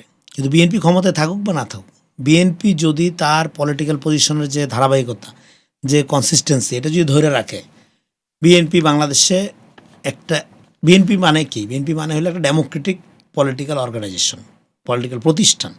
সে প্রতিষ্ঠানটা পরিপূর্ণ হয়ে উঠতে পারে না দেখে তো এত সমস্যা, অন্যরা এত স্পেস পায়। সো তার এই কনসিস্টেন্স অবস্থান এবং তার যে মানে আপনার নীতিবাদী পজিশন, মোরাল হাইটস, এটার কারণে বিএনপিকে এন্ড অফ দ্য ডে মানুষ আস্থায় নেয়। বিএনপি অনেক ভুল ত্রুটি করে, বিএনপির মধ্যে অনেক চোর বাটপার আছে, কোনো সমস্যা নাই, কিন্তু এটা জিয়া রহমানের পার্টি, এটা খালেদা জিয়ার পার্টি, দ্যাটস ইট। যথেষ্ট আপনার বিএনপিকে ভালোবাসার জন্য দুইটা কারণেই যথেষ্ট। এখন কথা হইল, চ্যালেঞ্জ হইল এই পার্টিটাকে ওই স্ট্যান্ডার্ডে নিয়ে যাওয়া। That's the struggle. Tarique Rahman সেই স্ট্রাগলটাই করতেছে। তারেক রহমান তো কিচ্ছু করতেছে না, নতুন কিচ্ছু করতেছে না, জাস্ট জিয়া রহমান 2.0, নতুন কিচ্ছু করতেছে না, বাপের মতো কোদাল নিয়ে নেমে গেছে। কিন্তু 40 বছর আগের সেই প্রজেক্ট বা সেই 40 ধারণা, বছরের মতো, 40 বছর খালি হাত দিয়ে খাল খুবাইতেন, এখন মেশিন নামাই দিচ্ছেন। কিন্তু 40 আপনার প্রকৃতি রক্ষা করতে হবে। 1000 বছর পরেও আপনার প্রকৃতি রক্ষা করতে হবে, অসুবিধা নেই। 40 বছরে কিছুই পুরান হয়নি। আপনার বাসায় যে পিঠা বানায়, পিঠার যে ডাইস, সেই ডাইসটা কিন্তু আপনার যদি 10,000 বছরের পুরানা হয় অসুবিধা নেই। তখন হয়তো আপনি কাই দিয়ে বানাইতেন, এখন আপনি এটা সুজি দিয়ে বানাবেন, অসুবিধা নেই। এখন আপনি নারকেল দিবেন, কিশমিশ দিবেন, বাদাম দিবেন, আগে হয়তো গুড় দিতেন, কোনো সমস্যা নেই। এখন যেটা দরকার সেটা দিবেন। ডাইস যেটা ডাইস ওইটাই চলে। বাংলাদেশ অগ্রগতি, উন্নতি, ন্যাশন স্টেট হিসাবে আমাদের সিভিলাইজেশনাল বিকাশের মডেল জিয়া রহমানের মডেল। জি, বলছিলেন আপনি আসলে বিএনপি সরকারের নীতির কথা, রাজনীতিতে বিএনপি সরকার কিভাবে নিজেদেরকে টিকিয়ে রেখেছে সেই কথা। নীতির জায়গা থেকে তাহলে একটা প্রশ্ন আসে, আমরা নির্বাচনের আগে বিএনপির পক্ষ থেকে বলতে শুনেছি যে কোনো রাজনৈতিক দলকে নিষিদ্ধ করার পক্ষে বিএনপি নয়। এখন আবার দেখলাম যে এটি নির্দিষ্ট দলকে নিষিদ্ধ করা না, হচ্ছে। নিষিদ্ধ করা হচ্ছে না। আমি একটু হ্যাঁ, প্রশ্নটা শেষ এটা করি। এটা খুবই খারাপ। এবং আমি এটাকে বলি, বিএনপি কিন্তু নিষিদ্ধের বিরুদ্ধে বলছিল যে আমরা এইভাবে নির্বাহী আদেশে নিষিদ্ধের পক্ষে না। তখন কিন্তু বিএনপিকে দূষর, আওয়ামী পুনর্বাসনকারী নানা কিছু বলা হচ্ছিল। পরে ইন্টারিম আমলে আপনারা জানেন একটা আন্দোলনের মধ্যে যেটা করা হলো, বিএনপি সেখানে সমর্থনও দেয় নাই, অসমর্থনও দেয়নি। যে পরবর্তী সময়ে বিভিন্ন অধ্যাদেশ পাশ করার প্রক্রিয়া, এই অধ্যাদেশটাও পাশ করা হয়েছে। মানে সেটার দায় একবার কার? আওয়ামী লীগের। কারণ তারা কথা বলতেছিল কি এখনও সন্ত্রাসের ভাষায়, হুমকির ভাষায়। পলিটিক্সে তারা ফিরতে চায় কিনা এই সিদ্ধান্ত তাদের নিতে হবে। তাদের তো কোনো লক্ষণে সেটা মনে হচ্ছে না। ওকে, তারপরও বিএনপি তার পজিশন, আমরা বলছিলাম ট্রুথ অ্যান্ড রিকনসিলিয়েশনের কথা। যারা অপরাধী তাদের বিচার করেন, যারা অপরাধী না তাদেরকে পলিটিক্যালি পুনর্বাসন করেন, ডেমোক্রেটিক পলিটিক্যাল প্রক্রিয়ার মধ্যে তাদের সামিল করেন। তো এখন প্রক্রিয়াটা কি? সংগঠন হিসাবে তাহলে বিচার করতে হবে। বিচার করার পরে সবাই তার অপরাধী না, তখন ডেফিনেটলি পলিটিক্যাল প্রক্রিয়ার মধ্যে বাংলাদেশের মানুষ যদি মনে করে আওয়ামী লীগের কোনো স্পেস তারা দিবে কিনা, সেই সিদ্ধান্ত বাংলাদেশের জনগণ নিবে, নির্বাহী আদেশের না। তবে এখানে যেহেতু গণঅভ্যুত্থানের মধ্যে দিয়ে একটা ফয়সালা হয়ে গিয়েছে এবং সংগঠন হিসাবে আওয়ামী লীগের বিচার প্রক্রিয়া যদি শুরু হয়, তখনই হইল আপনার এই প্রক্রিয়াটা, বিএনপির যে পজিশনটা সেইটা আপনার মানে এখন যেটা বলছে এটা ধারাবাহিকতা, আগে যেটা বলছে সেটার সাথে এখনকার পজিশনের ধারাবাহিকতা থাকবে। কিন্তু সংগঠন হিসাবে বিচার না করে নির্বাহী আদেশে আপনি নিষিদ্ধ করতে পারেন না। আমি এটার বিরুদ্ধে শুরু থেকে ছিলাম, এখনও আছি ডেফিনেটলি। কারণ ছাত্র জনতার উপর হত্যাকাণ্ড বা এই 15 বছরের হত্যা, গুম, খুন, এটা তো শুধু ব্যক্তির সিদ্ধান্ত ছিল না যে হাসিনার মন চাইলো আজকে অমুকরে খুন করে ফেলি, কালকে তো মুখরে মারি। নো, ব্যাপারটা এরকম একটা সাংগঠনিক সিদ্ধান্ত ছিল। এটাই তার পলিটিক্স, এটাই তার ইডিওলজিক্যাল পজিশন। সো সংগঠন হিসাবে এটাকে বিচারের আওতায় আনার পরে এই সংগঠনের পলিটিক্যাল লেজিটিমেসি আর থাকে কি না সেটা বাংলাদেশের জনগণ সিদ্ধান্ত নেবে। দেন পলিটিক্যাল উইন্ডো সবার জন্য ওপেন হবে। এর বাইরে আপনি যদি নিজেই নিজের মতো করে সিদ্ধান্ত নিয়ে দেন, নিষিদ্ধ করে দেন, আবার হরে ধরে মামলা দিয়ে, হ্যাঁ আওয়ামী লীগ যে বিএনপির সাথে আচরণ করছে, জামাতের সাথে যে আচরণ করছে, সেটা আওয়ামী লীগের সাথে করা যাবে না। প্রত্যেকটা আওয়ামী লীগের সমর্থকদের বা তারা বাংলাদেশের নাগরিক, তাদের মানবিক মর্যাদা, অধিকার, নাগরিক অধিকার, ব্যবসা বাণিজ্যের অধিকার, সম্পত্তির অধিকার প্রোটেক্ট করতে হবে। এটা তারেক রহমান বলে নাই 5 তারিখের পরে আপনার শত্রু যদি আপনার কাছে নিরাপদ না থাকে, আপনার বিজয়ের 2 পয়সার মূল্য নেই। Every victory must B a moral victory. আমি তো আওয়ামী লীগ না, আওয়ামী লীগ আমার সাথে যা যা করছে আমি আওয়ামী লীগের সাথে তা কেন করতে যাব? তার এই জন্য তো মানবিক মর্যাদা এবং নাগরিক অধিকার এটা এনশিওর করা খুবই গুরুত্বপূর্ণ, খুবই গুরুত্বপূর্ণ। যারা তারে ধরুন আওয়ামী লীগ সমর্থন করছে, আওয়ামী লীগ সমর্থন করলেই তো সে অপরাধী হয়ে যায় না, তার ক্রিমিনাল অ্যাক্টিভিটি না থাকলে। সেটা একটা ভুল পরাজিত ইডিওলজি বিশ্বাস করে ধরেন, সেটাকে তখন সোসাইটিতে পলিটিক্যাল ডিসকোর্সের মধ্যে দিয়ে এটাকে ডিসমেন্টাল করতে হয় যে এটা ইডিওলজিটা এই কারণে খারাপ, এই হলো ডেমোক্রেটিক ফেজ, এইভাবে তোমার তখন ও নিজেও ওর নিজের রূপান্তরটা ঘটায়। এইভাবে সোসাইটি আগায়, সোসাইটি পলিটিক্যালি ইভলভ করে। তা না করে আমি যদি আপনাকে দমন করি যে হ্যাঁ আপনি আওয়ামী লীগ, ফলে আপনার সম্পত্তি দখল করা জায়েজ, হ্যাঁ আপনার ব্যবসাটা আমি নিয়ে নিব, আপনার মেয়েটারে উঠাই নিব, হ্যাঁ এগুলি কোনো রাজনীতি না, এগুলি কোনো মানুষের কাজ না, এগুলি করতে পারে না, এগুলো করা উচিত না। জি, সোসাইটির সামনে এগিয়ে যাবার আপনার কথা বলছিলেন। ওই জায়গা থেকে এখন আসলে একটা প্রশ্ন আসে, আমরা ইদানিং দেখছি নানা রকম জায়গা থেকে, দল, সংগঠন, সোশ্যাল মিডিয়া, বিভিন্ন জায়গা থেকে আমরা দেখছি যে এক ধরনের উগ্রবাদী সংগঠনের বিভিন্ন উত্থান, আলোচনা, কথা বলা। এনসিপির পক্ষ থেকে একজন সাংগঠনিক কর্মীকে বহিষ্কার করা হয়েছে আমরা দেখলাম। তো এই যে বিষয়গুলো, এগুলো আসলে নতুন করে মাথাচাড়া দিয়ে উঠছে কিনা, অর্থাৎ ২৪-এর পরে যে ১৮ মাস, সেই সময়টা আমরা আগের সরকারে দেখেছি জঙ্গি কার্ড খেলে এক ধরনের দমিয়ে রাখার চেষ্টা করা হতো কিছু নির্দিষ্ট মানুষকে, অনেক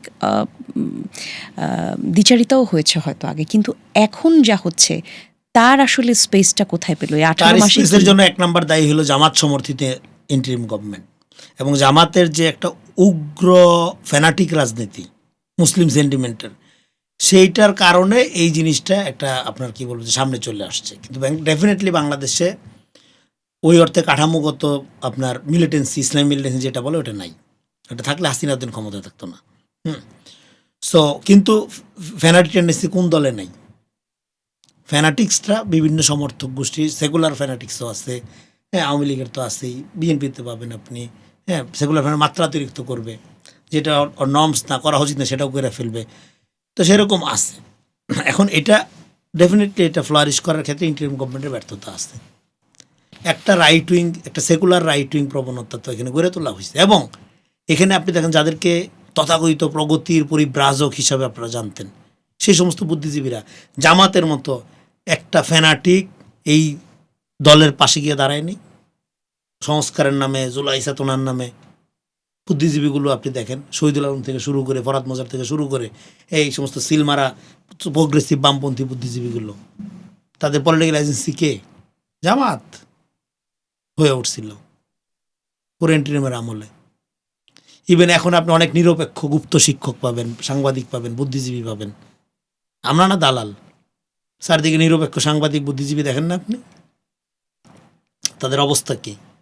তার এই ধরনের একটা রাইট উইং, একটা সেকুলার রাইট উইং, নরেন্দ্র মোদীর মডেল, যেটা এটা ধর্মভিত্তিক ফ্যানাটিক রাজনীতিকে এখানে এটা একটা ফ্যাশন। ট্রাম্প, নরেন্দ্র মোদী এখানে ডেমোক্রেটিক ধারাকে দুর্বল করে একটা এরকম একটা যে চেতনা, মুক্তিযুদ্ধের চেতনার বিজনেস যেরকম আপনার আমাদের দেশকে সর্বনাশ করছিল, এখন এরকম মুসলিম সেন্টিমেন্টের রাজনীতি in the name of Islam, যেটার সাথে ইসলামের কোনো সম্পর্ক নেই, করার মধ্যে তারা সোসাইটিকে বিভক্ত করা এবং এখানে ডেঞ্জার। মানে তার সুবিধা কে পাবে? নরেন্দ্র মোদী পাবে। এখানে সুবিধা অলরেডি পাইছে আপনার কলকাতার নির্বাচনে। কলকাতা নির্বাচনের প্রধান অস্ত্র কী ছিল? মুসলমান বিদ্বেষ, বাংলাদেশ বিদ্বেষ। ফলে এখানে একটা জঙ্গিবাদী কাঠামো, এখানে উগ্রতা সরাচ্ছে, এটার প্রসার আপনি যত হবে তত মোদির রাজনীতি, ভারত হিন্দুত্ববাদী রাজনীতি শক্তিশালী হবে। ফলে এই প্রক্রিয়া এখানে করা হচ্ছে। যারা করছেন দিল্লি না ঢাকা স্লোগান দিয়া, তারা নরেন্দ্র মোদীর হাতকে ভালোই শক্তিশালী করছে। আপনার একটা খুব আলোচনায় এসেছে আপনার একটা বক্তব্য লেটলি, সেটা আপনি বলেছেন যে ক্ষমতায় বিএনপি থাকলেও দেশ নাকি চালাচ্ছে আওয়ামী লীগ এবং জামাত। কেন বলেছেন, কি মনে হয় এটা? আপনি চারদিকে তাকান, প্রথম বয়ান কি? বিএনপিতে কোনো যোগ্য লোক নাই।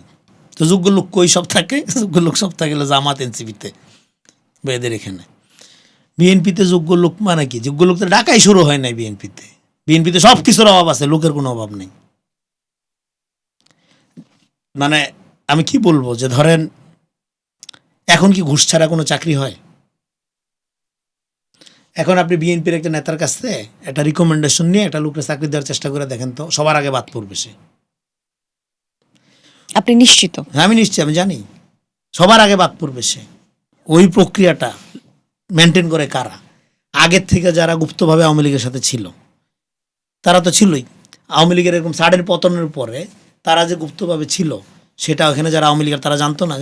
তারা মনে করছিল যেহেতু জামাত শেষ, আর কোনো দিন জামাতে আর দাঁড়াবে না, ফলে যেহেতু তারা আমাদের হয়ে গেছে, আচ্ছা থাকুক। পরে যখন পতন হইল, তখন তারাই এসে বলে যে আপনারা আমাদের গুরু উস্তাদ, এখন আপনাদের পিছনে আমরা আছি। যেহেতু এত লম্বা সময় তারা আওয়ামী লীগের শেল্টার পাইছে, ফলে তাদের একটা মোরাল ডিউটি হিসেবে দাঁড়াইছে আওয়ামী লীগকে শেল্টার দেওয়া। এইভাবে প্রশাসনে পতিত আর গুপ্তর একটা আতাত গড়ে উঠছে যারা দেশ চালাচ্ছে। দেশ তো আমলাতন্ত্র দিয়ে চালানো হয়। সে আমলাতন্ত্র কি ধরা হয়েছে? সে আমলাতন্ত্রের মধ্যে আওয়ামী লীগ, জামাতই তো বেশি। বিএনপি তো যেগুলো ছিল ওএসডি করে, আর 18 বছর তো ক্ষমতার বাইরে বিএনপির লোকজন। আর বিএনপির কেউ তো গুপ্ত থাকে না। এখন তাহলে বিএনপির প্ল্যান কি? তো এখনকার প্ল্যান, তাহলে এখন প্ল্যান কি? বিএনপি দেশ চালাইতে হবে, এগুলো নিয়ে দেশ চালাচ্ছে। এই জন্য তো একটা নীতি আদর্শ ঠিক করে দিবে। আপনি আওয়ামী লীগ হন, জামাত হন, অসুবিধা নেই, ডিউটিটা পালন করেন আপনি। সরকার লুটপাটের সিন্ডিকেট না, সরকার সোনার হরিণ না আপনাকে পার্সোনালি এম্পাওয়ার করার। বিসিএস চাকরি প্রতি এই যে মোহটা, এটা কেন? কারণ সরকারি চাকরির বেতনের জন্য। বিসিএস চাকরির চাহিদা কি বেতনের জন্য, সরকারি বেতনের জন্য, নাকি ঘুষের জন্য? ঘুষের জন্য। এই প্রক্রিয়াটাকে আদর্শগতভাবে বন্ধ করতে হবে, এটা কালচারালি বন্ধ করতে হবে। তখন আপনি জামাত হন, আওয়ামী লীগ হন, অসুবিধা নেই, আপনি রাষ্ট্রকে সার্ভ করেন। ফলে এরকম একটা কাঠামো ছাড়া বিএনপির পক্ষে রাষ্ট্র চালানো এটা ভাইয়া প্রাইম মিনিস্টার এদিকেই যাচ্ছে। হ্যাঁ, কিন্তু এই দায়িত্বটা আসলে তারেক রহমান যে নিচ্ছেন, এটা পূরণের ক্ষেত্রে সাধারণ মানুষের সহযোগিতা তো প্রয়োজন। অবশ্যই সাধারণ মানুষের সহযোগিতা দরকার।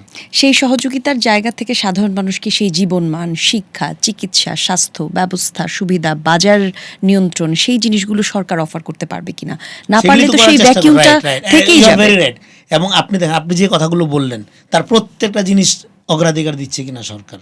সরকার ডিরেক্ট টাকা দেওয়ার ব্যবস্থা করছে প্রান্তিক নারীদের হাতে। স্কুলের বাচ্চাদের একই ড্রেসের আওতায় আনার চেষ্টা করছে। কৃষককে যেভাবে যে কোনো মূল্যে কৃষকের পাশে দাঁড়ানোর চেষ্টা করছে। এইটা করার এটি একমাত্র পথ। কিন্তু সেটা তো রুরাল জায়গায়। ঘুষ বাণিজ্য, চাকরি, এগুলো তো সব শহর কেন্দ্রিক। রুরাল জায়গা থেকে তাদের অভাব অনটন মেটালে সেই সুবিধাটা কি শহরে এসে পৌঁছাবে? দেখেন, এটা খুব ইন্টারেস্টিং। আমাদের গ্রামটা রক্ষা করতে হবে, কৃষককে রক্ষা করতে হবে। শহরের এই সমস্যা কি, এটা হলো একটা খুবই জানা এবং 50 বছরের পুরানা সমস্যা। এবং এটাকে কালচারালি চেঞ্জ করতে হবে। এবং কালচারালি চেঞ্জ করে যখন ম্যাস পিপলের মধ্যে কালচারালি চেঞ্জ হবে, ও চাইলেও আর ঘুষ খাইতে পারবে না। আপনি তো ঘুষ তখনই খাইতে পারেন যখন আমি ঘুষ দিতে পারি। এবং আমি মনে করি ঘুষ দিয়ে তাড়াতাড়ি কাজটা করে নেওয়াটা আমার হলো উন্নতির লক্ষণ। আমি চালাক আপনার চেয়ে বেশি। তো ফলে আমি যখন মনে করব যে তুমি যত বড় কর্মকর্তাই হও, তুমি যত বড় বিসিএস হও, তুমি যত বড় আমলাই হও, আমি 1 টাকাও ঘুষ দিব না তোমাকে। এবং ঘুষ না দিয়েও তোমার সাথে ফাইট করে টিকা থাকার ক্যাপাসিটি যখন সোসাইটিতে আমার থাকবে, আপনি পরিবর্তন হতে বাধ্য।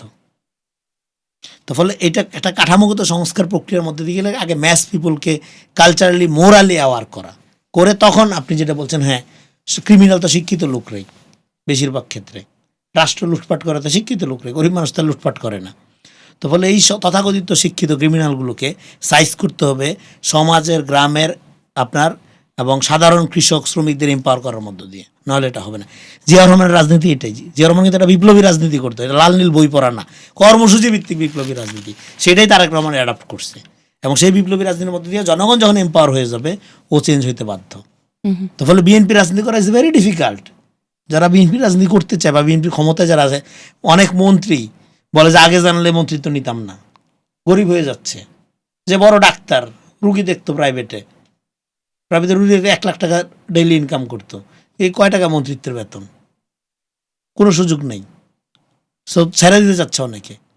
সো এই জায়গায় নিয়ে যেতে হবে, রাজনীতি ডিফিকাল্ট করে ফেলতে হবে। রাজনীতি সবার কাজ না, রাজনীতি ফিলান্থ্রপি। নিজের জীবন ধ্বংস করে আপনি অপরের জন্য কাজ করবেন, এই জন্য এত মানুষ উৎসাহী হবে কেন? ফলে এটা একদম কাঠামোগতভাবে এটা ঠিক করতে হবে। রাজনীতি করবে খুবই সিরিয়াস কিছু লোকজন, বাকি লোক প্রাইভেট সেক্টরে থাকবে, নিজেদের মতো কাজকর্ম করবে, বিকশিত হবে, যার যার সেক্টর অনুযায়ী নিয়ে কাজ করবে, ঘর সংসার করবে। সবাই পলিটিশিয়ান, সবার সরকারের সাথে সম্পর্ক, সবাই তারেক রহমানের ঘনিষ্ঠ। ভয়াবহ অবস্থা। জি, তারেক রহমান আসলে নিজের ক্ষমতায় আসার পর থেকেই এক ধরনের পরিবর্তন আমরা দেখতে পাচ্ছি রাজনীতিতে, এবং সাধারণ মানুষও সেই পরিবর্তনের ছোঁয়াটা অনুভব করছে। সরকারের কাছাকাছি থাকতে পারা, দেখতে পারা, সরকারকে রাস্তায় দিয়ে তিনি যাচ্ছেন তেমন কোনো চৌকস প্রোটোকল ছাড়া পথে ঘাটে দেখা, এটাও সাধারণ মানুষের মধ্যে এক ধরনের ক্ষমতার কাছাকাছি থাকা বা ক্ষমতাকে আসলে ভয় না করা, সেই একটা টেন্ডেন্সি মানুষের মধ্যে আসছে। কিন্তু এই কথাগুলি আসলে যখন আমরা শুনছি, তার বিপরীতে আবার বিরোধী দলের যে বক্তব্য আমরা শুনলাম, যে বিরোধী দলীয় নেতা শফিকুল ইসলাম যে বলেছেন, সিলেটের সার্কিট হাউসে যে বক্তব্য তিনি দিয়েছেন, সেই বক্তব্য আবার এক শ্রেণীর মানুষকে ভিত নাড়ায় কিনা। কারণ তিনি বলেছেন যে তাদের নেতাকে তারা দেখেছেন হাঁটতে হাঁটতে মুচকি হেসে ফাঁসির কাষ্টে ঝুলে যেতে তারা দেখেছেন, এবং সেই জায়গায় সেইটাকে তারা এখনও আইডিওলজি হিসেবে ব্যবহার করে। আবার একই জায়গায় আমরা দেখি যে এক ধরনের প্রশ্ন থেকে যায় যে জামাতকে যখনই অতীত প্রসঙ্গে কোনো কথা বলা হয়, তখন তারা বলে অতীত ভুলে যান, কিন্তু সামনে এগিয়ে যেতে হবে আমাদের। আবার অতীতকে গ্লোরিফাই করার একটা টেন্ডেন্সিও আমরা দেখতে পাই। সেটা তো সাধারণ মানুষের কাছে কি সাধারণ মানুষের কাছে দেখেন জামাত একটা কথা বলবে আর এর মধ্যে একটা কন্ট্রাডিকশন থাকবে না, এটা চিন্তা করে একটা ভুল চিন্তা, এটা চিন্তা করে একটা অস্বাভাবিক চিন্তা। কন্ট্রাডিকশনটাই তাদের বিউটি, কন্ট্রাডিকশনটাই তাদের অবদান। তারা হইলো, আমি যেটা কি বলছিলাম, জামাত হইলো সকালে 100 কদম আগাবে, বিকালে 1000 কদম পিছাবে, এই রাজনৈতিক সংগঠন। তাদের নেতাদের যে তারা গ্লোরি হাসতে হাসতে ফাঁসির মঞ্চে গেছে মাথা উঁচু করে, কথা সত্য। এরপরে আপনারা কি করছেন? এরপরে তো আপনারা যে হাসিনার সাথে মিশা যাওয়ার পলিসি নিচ্ছেন, গুপ্তভাবে থেকে গিয়ে বিকশিত হওয়া, ক্ষমতার মধ্যে ঢুকে যাওয়া, নানা সরকারি পোস্ট পদবিতে ঢুকে যাওয়া। যদি আপনি আওয়ামী লীগের সাথে মিশেই যাবেন, তো নেতাদেরকে আপনি ফাঁসির মঞ্চে পাঠাইলেন কেন? কিসের গ্লোরি এটা? তা আপনি তো নেতাদের সাথে প্রতারণা করলেন, একটু আগে যেটা বললাম আমি। তারা তো প্রতারণা, তার প্রথম প্রতারণা তারা করছে নিজেদের লোকজনের সাথে। আসলে বাংলাদেশে যে রাজনীতি, যে গণঅভ্যুত্থানটা হয়েছে, সেটা জামাতের রাজনীতির বিরুদ্ধে হয়েছে, এটা মতাদর্শপন্থী, এটা বয়ান সর্বস্ব রাজনীতির বিরুদ্ধে। আপনার প্রোগ্রামের নাম কি? ন্যারেটিভ না? বাংলাদেশ পোস্ট ন্যারেটিভ লোক যুগে চলে গেছে। যদি ন্যারেটিভ ওয়ার্ক করতো তাহলে হাসিনা ক্ষমতায় থাকতো। হাসিনা ন্যারেটিভের ওস্তাদ হাসিনা। সমস্ত বুদ্ধিজীবী তার, মিডিয়া তার, ভারতীয় বুদ্ধিজীবী পর্যন্ত আছে তার, আন্তর্জাতিক হার্ভার্ডের লোকজনও আছে, আপনার কি বলে গহর রিজবি সব ছিল। তো সেগুলো তো ওয়ার্ক করে নাই। সো আপনি জনগণকে বোকা মনে করলে তো কপালে বিপদ আছে আপনার। কিন্তু সেই জনগণের কথাই তো জামাত বললো যে যাই জনগণের সমর্থনে তারা আসলে চাইলে নির্বাচনে তারা জিতে গিয়েছিল, তাদের দাবি যেটা, সেটা নির্বাচনে কারচুপির কারণে তাদেরকে এই ফলাফল মেনে নিতে হচ্ছে। দেশে গৃহযুদ্ধ হবে সে কারণে তারা এই ফলাফল মেনে নিয়েছে, অর্থাৎ বৃহৎ স্বার্থে তারা এই ফলাফল মেনে নিচ্ছে। এই কথা দিয়ে কি আমরা এই বার্তাও পাই কিনা যে জামাত চাইলে দেশে আবার গৃহযুদ্ধ তৈরি করতে পারে সেই ক্ষমতা? দেখেন, আমি আপনাকে বলি, বাংলাদেশে কিয়ামতের আগ পর্যন্ত জামাতের নেতৃত্বে কোনো আন্দোলন গণঅভ্যুত্থান কিছুই হবে না। আর লিখে রাখতে পারেন আপনি, জামাতের ব্যানারে, জামাতের নামে কিয়ামতের আগ পর্যন্ত বাংলাদেশে কোনো আন্দোলন, গণ আন্দোলন, গণঅভ্যুত্থান কিছুই হবে না। যে কোনো আন্দোলন, গণঅভ্যুত্থানে জামাত আরো 8-10টা লোক, ফোর্স যেরকম ভাবে অংশগ্রহণ করে তারাও থাকে, হ্যাঁ, এবং থাইকা তারপরে তো করে কি, তারা নিজেদের ধান্দাটা করে। কিন্তু 24-এর গণঅভ্যুত্থানে যেই ছাত্ররা 24-এ জামাতের নামে কোনো গণঅভ্যুত্থান হয়েছে না, 24-এ আপনি গণঅভ্যুত্থানে জামাত, তারপরে তো আমরা জামাতের সঙ্গেই সম্পৃক্ততা দেখলাম সেই দলের, কাদের, সেই তরুণদের। এই জন্য তরুণদের ব্যাপারে মানুষ কি বলে, তরুণদের পরিণতি তরুণরা নিজেরা পাইছে নিছে, সেটা জন্য আপনার আমার কিছু করার নেই। তরুণরা জেনজির প্রতিনিধিত্বকারী না হইয়া জামাতের প্রতিনিধিত্বকারী হয়েছে, এই সুইসাইড থেকে ঠেকানোর চেষ্টা আমরা করছি। তার পরিণতি কি হয়েছে? আমাদের সাথে বেয়াদবি। তার পরিণতি কি হয়েছে? 2 গ্রুপ থেকে ফটো কার্ড সরানো আমাদের সাথে।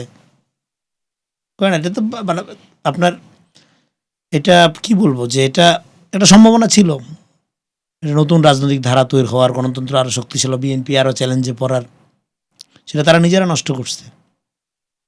এবং করার মধ্য দিয়ে আওয়ামী লীগের যে রেলিভেন্সিটা, আওয়ামী লীগের কথা যে বারবার ঘুরে ফিরে আসতেছে, কেন আসতেছে? বিকজ অফ জামাতের যে সমস্ত ত্রুটি ছেন, আল্লাহর বাইরে, আল্লাহর বিচার দেখেন কি সুন্দর। আওয়ামী লীগ জামাতকে এতদিন যেভাবে ডিল করছে, যেই বিষয়গুলো ছিল তার এক হুবহু সেম বিষয়গুলো আওয়ামী লীগের কপালে বর্তাইছে। একই, তার উদাহরণ দিতে হয় এখন জামাতের সাথে। জামাত যদি গণহত্যা করে রাজনীতি করতে পারে, আমি কি দোষ করছি? জামাত বলে যে 71 ছিল ভারতের ষড়যন্ত্র, আওয়ামী লীগ বলে যে 24 ছিল আমেরিকার ষড়যন্ত্র। দেখছেন, জিনিসগুলো একদম একই রকম। মানে আওয়ামী লীগের স্ট্যান্ডার্ড, জামাতের স্ট্যান্ডার্ড একাকার হয়ে গেছে। সেখানে বাংলাদেশের রাজনীতি বিকাশের মূল ধারাটা হইল এই বাংলাদেশি জাতীয়তাবাদের গণতান্ত্রিক যে ধারাটা, মূল্যবোধ ভিত্তিক যে ধারাটা, এইটা শক্তিশালী করা, এটা মেনস্ট্রিম করা। এইটা বাংলাদেশে মেনস্ট্রিম করা যায় নাই, এটা সাংস্কৃতিক বুদ্ধিভিত্তিক ফ্যাসিবাদী কাঠামো থাকার কারণে। এই কথাটা আমি 18 বছর ধরে বলতেছি। এবং সেই কাঠামোটা অটুট রাখার ক্ষেত্রে জামাত গুপ্তভাবে আওয়ামী লীগের সাথে থাইকা সহযোগিতা করছে। জামাতের লোকজন ডেইলি স্টার, প্রথম আলো বা যে কোনো মিডিয়া প্রগতিশীল অবস্থার মধ্যে ঢুকে থাকে, ও আপনার চেয়ে বেশি প্রগতিশীল হবে। আপনি যদি বিড়ি 10টা খান, সে গাঁজা খাবে 18টা। আপনি 1 প্যাক খেলে সে 1 বোতল খাবে, বেশি প্রগতিশীলতা দেখাইতে গিয়ে। তো ফলে এই যে একটা অস্বাভাবিক থিয়েট্রিক্যাল অবস্থার দিকে তারা নিয়ে যাওয়ার মধ্যে দিয়ে তারা মনে করে যে তারা এন্ড অফ দ্য ডে জনগণকে বোকা বানায় ক্ষমতা নিয়ে নিতে। যত বাংলাদেশের এডুকেশন কাঠামো উন্নত হবে, নাগরিক কাঠামো উন্নত হবে, ডেমোক্রেটিক ভ্যালুজ যত সোসাইটিতে আপনার মেন স্ট্রিম হবে, তত আওয়ামী লীগ এবং এই যে ধরেন যে আপনার জামাত বা এই ধরনের মতাদর্শমন্ত্রী রাজনৈতিক ইয়েগুলো আপনার কী বলে যে আবেদন হারাবে। সেগুলো নিয়ে অরিড হওয়ার কিছু নেই। এটা যেটা হতো বাংলাদেশকে আপনার এই বাংলাদেশের মানুষকে এবং তরুণ প্রজন্ম যেটা আমাদের এই Gen Z generation, those are very smart, capable. তারা একটা গণঅভ্যুত্থান লিড দিচ্ছে এই জেনারেশন। হ্যাঁ, সো তাদের নেতৃত্ব জামাতের কোলে উঠে গেছে বইলে গণঅভ্যুত্থান জামাতের হয়ে গেছে, ব্যাপারটা এরকম না। সেটা তারা হইতে চাইছিল, আমরা এটা হইতে দেইনি। এই কারণে আমরা খারাপ, এই কারণে আমরা বিএনপির দালাল, এই কারণে সকাল বিকাল আমাদের নিয়ে ফটো কাট। আমরা তো আসলে এরকমও তথ্য পাই যে আওয়ামী লীগ গুপ্তভাবে বিএনপিতেও যোগ দিচ্ছে, এটা আসলে সত্যি কি? গুপ্তভাবে যোগ দেওয়ার কিছু নাই, তারপরে প্রকাশ্যে যোগ দেন, অসুবিধা কি? আপনার যদি কোনো অপরাধ না থাকে, কোনো সমস্যা না থাকে, দেখেন আমি ট্রুথ অ্যান্ড রিকনসিলিয়েশনের কথা বলছিলাম, জি, সেটা করলো না ডক্টর ইউনূসের। এটা করা উচিত ছিল এবং করার ওনার সক্ষমতা ছিল। হ্যাঁ, আন্তর্জাতিক ব্যক্তিত্ব এসে ম্যান্ডেলাকে উনি ফলো করতে পারতেন, করেন নাই সেটা। তো পরে বললাম ইলেকশনটা দেন, ইলেকশনটাই রিকনসিলিয়েশনের কাজ করবে। তখন তো ইলেকশনের কথা বলাই পাপ ছিল। কেনই আমি বললাম যে ইলেকশনে যদি আপনারা নৌকা মার্কা না দেন, আওয়ামী লীগের লোকজন তার বসে থাকবে না, তারা ভোট তো দিবে। ভোট দিছে না? এইবার আওয়ামী লীগের লোক তো বিপুলভাবে ভোট দিছে, বিএনপিকে ভোট দিছে অথবা জামাতকে দিছে বা তার পছন্দের মার্কাকে দিছে। দেওয়ার মধ্য দিয়ে তারা পোস্ট আওয়ামী এরাতে প্রবেশ করে গেছে।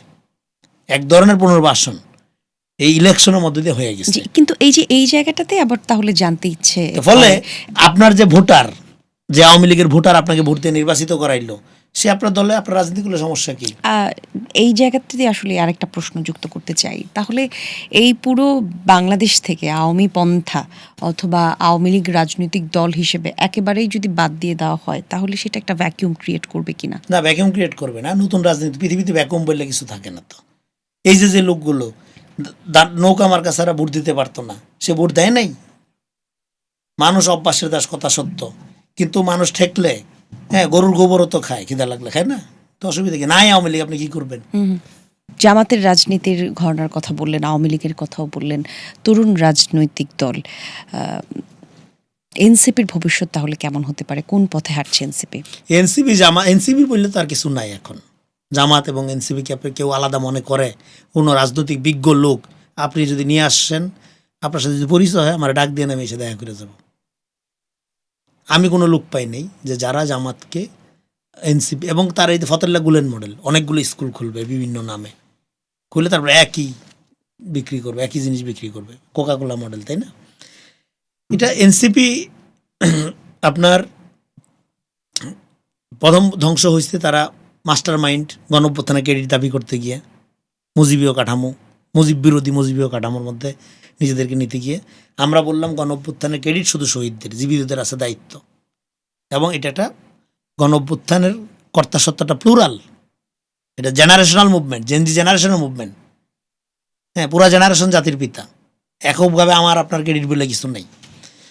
তো সেখানে তারা নিজেরা সিঙ্গেল আউট করলো এটাকে, বিএনপিকে প্রথম থেকে বাইরে রাখা।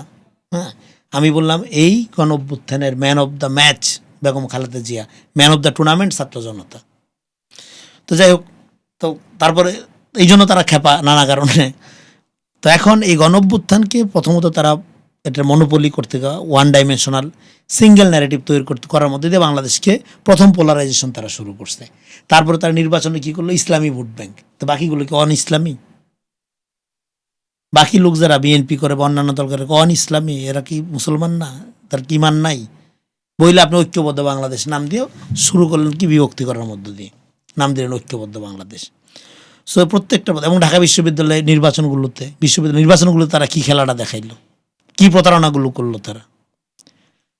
তো এইভাবে করার মধ্যে পুরা কাঠামোগতভাবে 24-এর পরে এখানে একটা আমি আপনার সোসাইটিকে এমনভাবে পোলারাইজ করে ফেলা হয়েছিল, যার মধ্যে দিয়ে যে সম্ভাবনা ছিল পুরা প্রজন্মের প্রতি মানুষের যে আস্থা তৈরি হচ্ছিল, গণঅভ্যুত্থানের মধ্যে দিয়ে তারা যে কর্তাসত্তা অর্জন করছিল, সেটাকে সবচেয়ে বেশি ক্ষতিগ্রস্ত করছে আপনার এই গণঅভ্যুত্থানের তথাকথিত সামনের ফেজগুলো যারা তারা।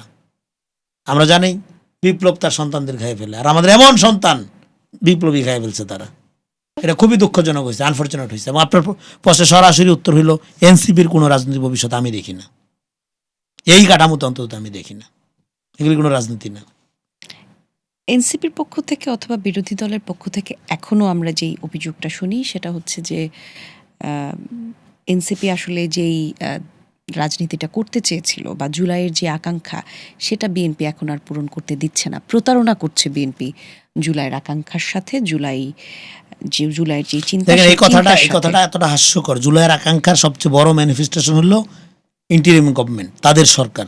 সেই সময় কোন আকাঙ্ক্ষা বাস্তবায়ন করছিল তারা? ধৈর্য নিলাম বিএনপি জুলাই গাদ্দার, জুলাইয়ের সাথে প্রতারক। তা আপনি কি করছেন? তো এই ধরনের কথাবার্তা পাগলের প্রলাপ। বিএনপি ৭১-এর চেতনা ব্যবসা যেরকম করে নাই, জুলাই চেতনা ব্যবসাও করবে না। বিএনপি কোনো চেতনা ব্যবসায়ী দল না।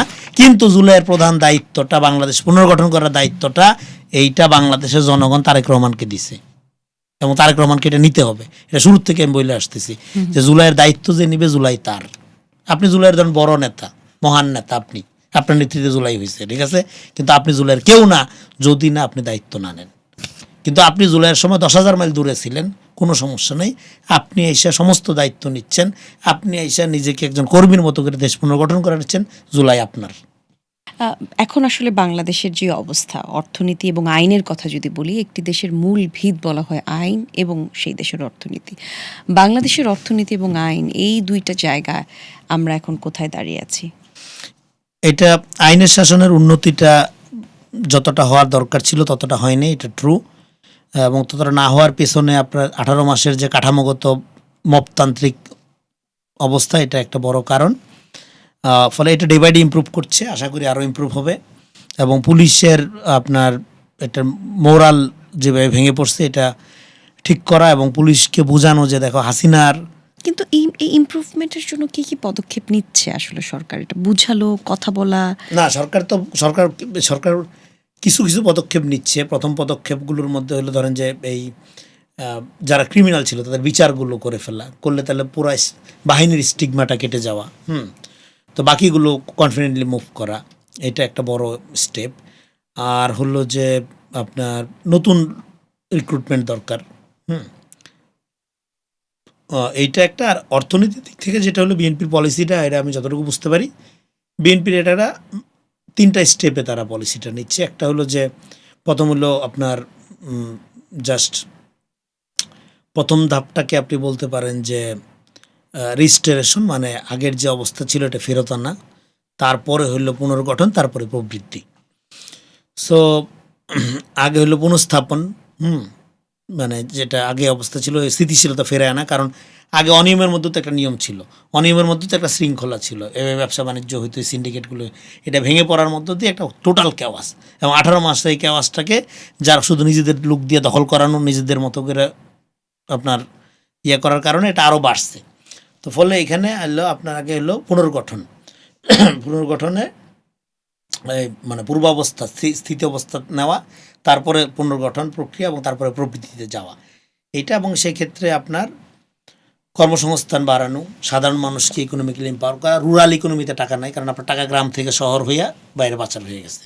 সো রুরাল ইকোনমিতে টাকা ইনজেক্ট করতে হবে, আপনার যে কোনো মূল্যে মানুষের হাতে টাকা দিতে হবে। দেওয়ার মধ্যে ওই টাকাটা তখন সে টাকাটা আবার আপনার সার্কুলেট হয়ে হয়ে তখন আবার আপনি ন্যাশনাল ইকোনমিতে আবার আসবে। সো প্রক্রিয়াটা তো ওভারনাইট হবে না, কিন্তু শুরু করতে হবে। বন্ধ কলকারখানাগুলো করতে হবে, শ্রমবাজার নিতে হবে। কিন্তু প্রত্যেকটা প্রক্রিয়া চ্যালেঞ্জ যেটা, এখানে আবার কোনো সিন্ডিকেট ডেভেলপ হয়ে লুটপাট শুরু করে দেয় কিনা আওয়ামী লীগের মতো। উদ্যোগ তো ভালো, প্রশংসা করছি, জনগণ আশাবাদী হচ্ছে, কিন্তু দেখা যায় মাঝখান থেকে একটা সিন্ডিকেট দাঁড়ায় যাবে, মাঝখান থেকে অমুক ঘনিষ্ঠ তমুক বলয়, দাঁড়িয়ে তারা তাদের মতো করে একটা ভৌতিকভাবে লুটপাটের ক্ষেত্র গড়ে যদি তোলে, তখন সেটা হবে ডিজাস্টারাস। তবে আশা করি এটার কোনো সুযোগ থাকবে না। এক্ষেত্রে মিডিয়া যদি ওপেন থাকে এবং আমাদের মতো বাংলাদেশের দালালগুলো যদি অ্যাক্টিভ থাকে, তাহলে এটা ডিফিকাল্ট হবে আর কি। এরকম প্রচুর দালাল দরকার যারা জনগণের সাথে ক্ষমতার সম্পর্ক স্থাপনের কাজ করবে, যারা সরকারের এই পলিসিগুলো যাতে কোনো গুপ্ত সিন্ডিকেট জনগণের থেকে সিনাই নিতে না পারে, জনগণের হক যাতে নষ্ট করতে না পারে, সেইটা দেখভাল করবে। সেরকম সাংবাদিক, সেরকম বুদ্ধিজীবী, সেরকম থিঙ্ক ট্যাঙ্ক, এরা যদি অ্যাক্টিভেট থাকে, এবং সরকার যদি যত বড় পাওয়ারফুল লোক হোক, ধরেন সে জিয়া পরিবারের খুব ঘনিষ্ঠ, খালেদা জিয়ার 2 চোখের নয়নের মণি, অপরাধী ধরে ফেলতে হবে চোখ বন্ধ করে। সামনে স্থানীয় সরকার নির্বাচন, স্থানীয় সরকার নির্বাচনের কোনো মার্কা থাকবে না। আওয়ামী লীগ, বিএনপি, জামাত, জমিদার, ফকির, ফকিরনি, মুসকিন, যে যার মতো ইলেকশনে ফাইট করবে, ইলেকশন করবে, জনগণ ভোট দিলে নির্বাচিত হবে, কোনো সমস্যা নাই তো। আওয়ামী লীগের এই কাল্ট আটকায় রাখা, আঁকড়ায় ধরে, মুসলিম লীগ অনেক বড় শক্তি ছিল না, পৃথিবীতে অজর অমর অক্ষর কিছু না। নেপোলিয়নের পতন হয়েছে, আলেকজান্ডার নাই হয়ে গেছে, তাই না, কত সাম্রাজ্য চলে গেছে। সেখানে আওয়ামী লীগ তো অনেক দিন হইল, 100 বছর প্রায়, তো পুরানা সংগঠন। এনাফ, আওয়ামী লীগের কোর্স কমপ্লিট। আমরা কিন্তু ঠিক একই রকমভাবে আওয়ামী লীগ আমলে মানে বিগত আওয়ামী লীগ শাসন আমলে এই একই কথা আমরা শুনেছি যে বিএনপির তো অনেকগুলো রাজনীতি শেষ, আবার ঘুরে ফিরে সেই একই কথায় আমরা একই জায়গায় এসে ফিরলাম কিনা। মাঝখানে গণঅভ্যুত্থান মিসিং, আপনার প্রশ্ন কথা সুন্দর, সবই সুন্দর, মাঝখানে গণঅভ্যুত্থান মিসিং।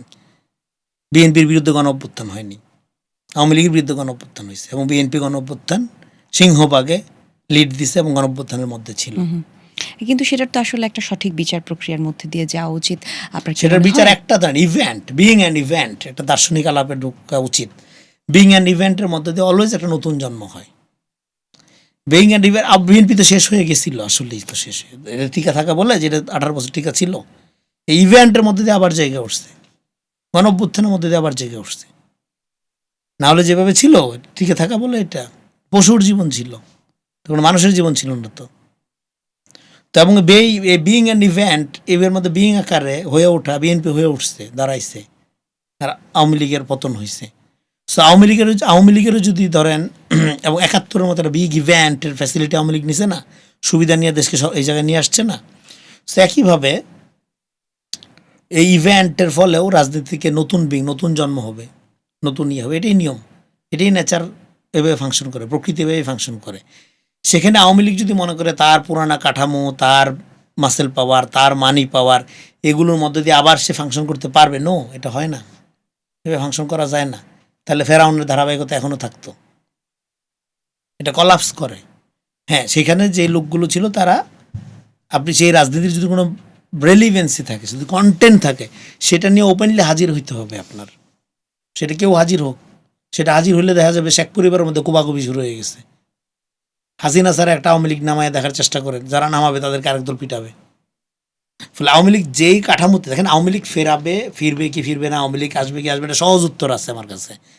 সেটা হলো আওয়ামী লীগ যে কাঠামোর রাজনীতিটা করে, সেই কাঠামো থেকে বাংলাদেশ বের হয়ে গেলে আওয়ামী লীগের রাজনীতি ইরিলেভেন্ট, কোনো বিচার দরকার নেই, কিচ্ছু দরকার নেই।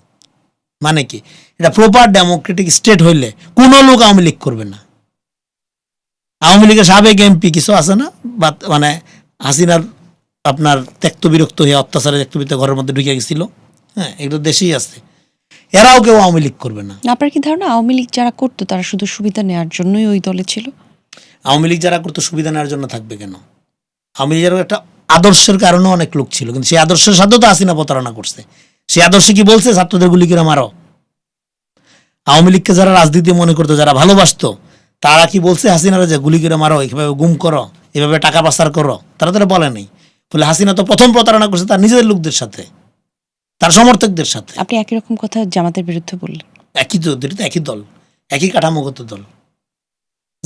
জামাত এবং আওয়ামী লীগ, এটাকে আমি বলি সতীনের সক্ষতা। সতীনের সক্ষতা কিরকম? জামাত আওয়ামী লীগের মতো সর্বব্যাপী হইতে চায়, সব খাবে, সব দখল করবে। আর আওয়ামী লীগ সারা জীবন জামাতের মতো সুসংগঠিত হইতে চাইছে।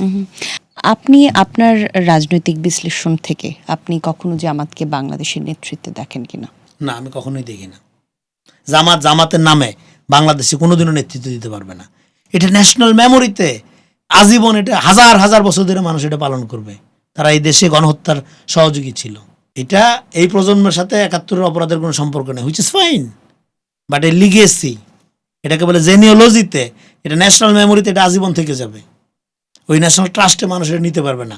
Politics at the same time একটা স্পিরিচুয়াল বিলঙ্গিং লাগে, সেটা ছাড়া হয় না। তারেক রহমান কিসের রাজনীতি করে? এ রাজনীতি কোত্থেকে আসছে? এটা আজাদ সুবানি হয়ে, মাওলানা ভাসানী হয়ে, জিয়া রহমান হয়ে এখানে আসছে। কারণ মাওলানা ভাসানী যেভাবে করতে উনি এইভাবে করে তা না, আমাদের সেটা জিসটার মধ্যে, এই রুহানিয়াতের মধ্যে আসছে, এখানে এই স্পিরিচুয়ালিটি এখানে আসছে। এটা হুট করে একটা লোক লন্ডনে ছিল, দীর্ঘদিন বক্তৃতা দিচ্ছে, এই করছে, হ্যাঁ, নির্যাতিত ছিল, তারপরে এসে ক্ষমতা নিয়ে নিচ্ছে, এরকম ব্যাপারটা। এরকম হইলে তো অনেক নির্যাতিত লোকই প্রধানমন্ত্রী হইতো, এরকম হয় না। একটা স্পিরিচুয়াল বিলঙ্গিং লাগে। দ্যাটস দ্য মানে ইম্পর্টেন্ট পয়েন্ট। এটা আমরা মিস করে যাই অনেক আলাপের মধ্যে, এটা বলি না আমরা। বিএনপির এখন যেই কাঠামো, এই কাঠামোতে যারা আসলে সরকারের পাশাপাশি আছে, কাছে কাছে আছে, সবাই কি আসলে দেশের ভালো, দশের ভালো চায় কিনা, সবার সাথে আইডিওলজির চায় না। জায়গায় থেকে মিল আছে কিনা? সবাই চায় না, চাওয়ার কোনো কারণ নাই। এটাই সোনার বাংলাদেশ। বেশিরভাগই চোর বাটপার, ক্ষমতাকে নিজেদের পার্সোনাল সুবিধার আপনার হাতিয়ার মনে করে। এই জন্য দেশের এই অবস্থা। সবাই চাইলে তো তাহলে তার এত কথাই বলার দরকার ছিল না। যারা চায় তাদেরকে খুঁজে বের করা, তাদের হাতে দায়িত্ব দেওয়া, না, যেটা জিয়া রহমান করতে পারছিল। এটা খুব টাফ। ওই লোকও নাই, ওই কাঠামোও নাই। হাসিনা তো শুধু আইন শৃঙ্খলা, হত্যা, গুম, খুন এগুলি করে নাই, মোরাল ফ্যাব্রিকটা নষ্ট করে দিয়ে গেছে সমাজের। একটা লোক সৎভাবে বাঁচতে পারে, একটা লোক নির্লোভভাবে বাঁচতে পারে, জিনিসটাই বিশ্বাস করে না।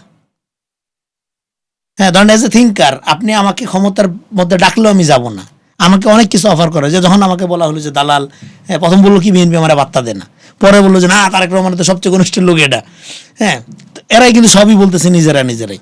আমি বলতেছি আমি আমার জায়গাতেই আছি। হ্যাঁ, আমাকে অফার করা হয়েছে, কিন্তু আমি বলছি যে এটা আমার কাজ না। মন্ত্রী হওয়া আমার কাজ না, দায়িত্ব রাষ্ট্র ক্ষমতার মধ্যে যাওয়া আমার কাজ না। আমার কাজ এটা ক্রিটিক্যাল থিঙ্কার, রাইটার, বিশ্লেষক আমার কাজটা করা, সেটা আমি করার চেষ্টা করছি। কিন্তু একটা লোক মানে তাদের ধারণাই হলো একটা লোক এরকম একটা দলের পক্ষে কথা বলবে, এই করবে, তারপরে তার একটা পদ পদবি দিবে, হ্যাঁ সে খুশি হয়ে যাবে, পুরস্কার। এটাই মডেল, এইভাবেই চিন্তা করে তারা। দ্যাটস ওয়াই তারা আমার ব্যাপারে এরকম চিন্তা করে। এটা কোনো সম্ভব মানে আপনার সুযোগ নাই। কিন্তু এই তথ্য অথবা এই জানার জায়গাটা প্রধানমন্ত্রীর আছে কিনা, যে তার আশেপাশে কারা আছেন, কেমন আছেন? আমরা একই রকম কথা শুনেছি যে আওয়ামী লীগের এই পতন হয়েছে শুধুমাত্র নিজের কাছের লোকেরাই তাদের ক্ষতির কারণ বা সত্য লুকানোর কারণ ছিল, সে কারণে। এই সরকার ব্যবস্থায় এরকম কোনো আশঙ্কার জায়গা আপনি দেখেন কিনা?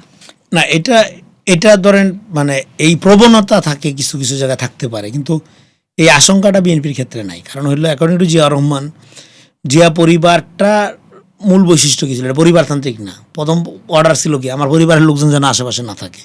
এটাই হলো জিয়া পরিবার। সো তারেক রহমানের ঘনিষ্ঠ বলে কিছু নাই। যে লোক বলবে আমি তারেক রহমানের ঘনিষ্ঠ, বললে তত বড় বাটপার। এটা মাথায় রাখতে হবে। এটা একটা মোরাল স্ট্যান্ডার্ড। তারেক রহমানের ঘনিষ্ঠ আপনি বরুঙ্গামারি শহরে থেকে হইতে পারবেন, অসুবিধা নাই। আপনার ওইখানে সচিবালয়ে যাইতে হবে না, কোনো সমস্যা নেই। আপনার ওইখানে হইতে হবে কীভাবে, সেটা উনি যে নীতিটা ধারণ করে, উনি বাংলাদেশকে যেভাবে ভালোবাসতে চায়, উনি বাংলাদেশকে যেভাবে গঠন করতে চায়, আপনি সেই গঠনের সহযোগী হলে আপনার বন্ধু ঘনিষ্ঠ।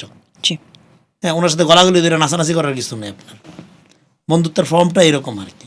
হ্যাঁ, ওনার পার্সোনাল বন্ধু বলেও কিছু নেই, শত্রু বলেও কিছু নেই। সো এই জায়গার থেকে ওনাকে ফলো করাটা একটা চ্যালেঞ্জ ওনার ক্যাবিনেটের জন্য। সেই চ্যালেঞ্জটা যদি নিতে পারে তাহলে দ্রুত এটা সফল হবে।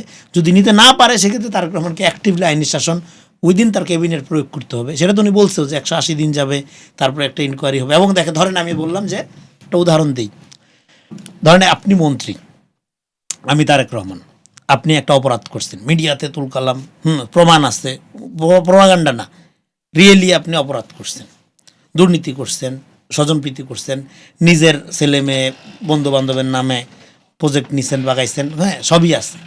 কিন্তু আমি চাইলে আপনাকে এক্সপেল করতে পারি না, আমি চাইলে আপনাকে হাসি, তাহলে আমি হাসিনা হয়ে গেলাম।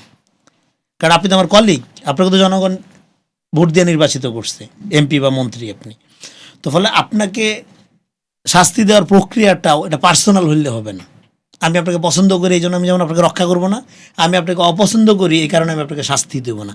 তাহলে কি করতে হবে, আপনার ক্ষেত্রেও অ্যাকর্ডিং টু ল ওয়ার্ক করতে হবে। দ্যাটস তারেক রহমানের স্ট্যান্ডার্ড।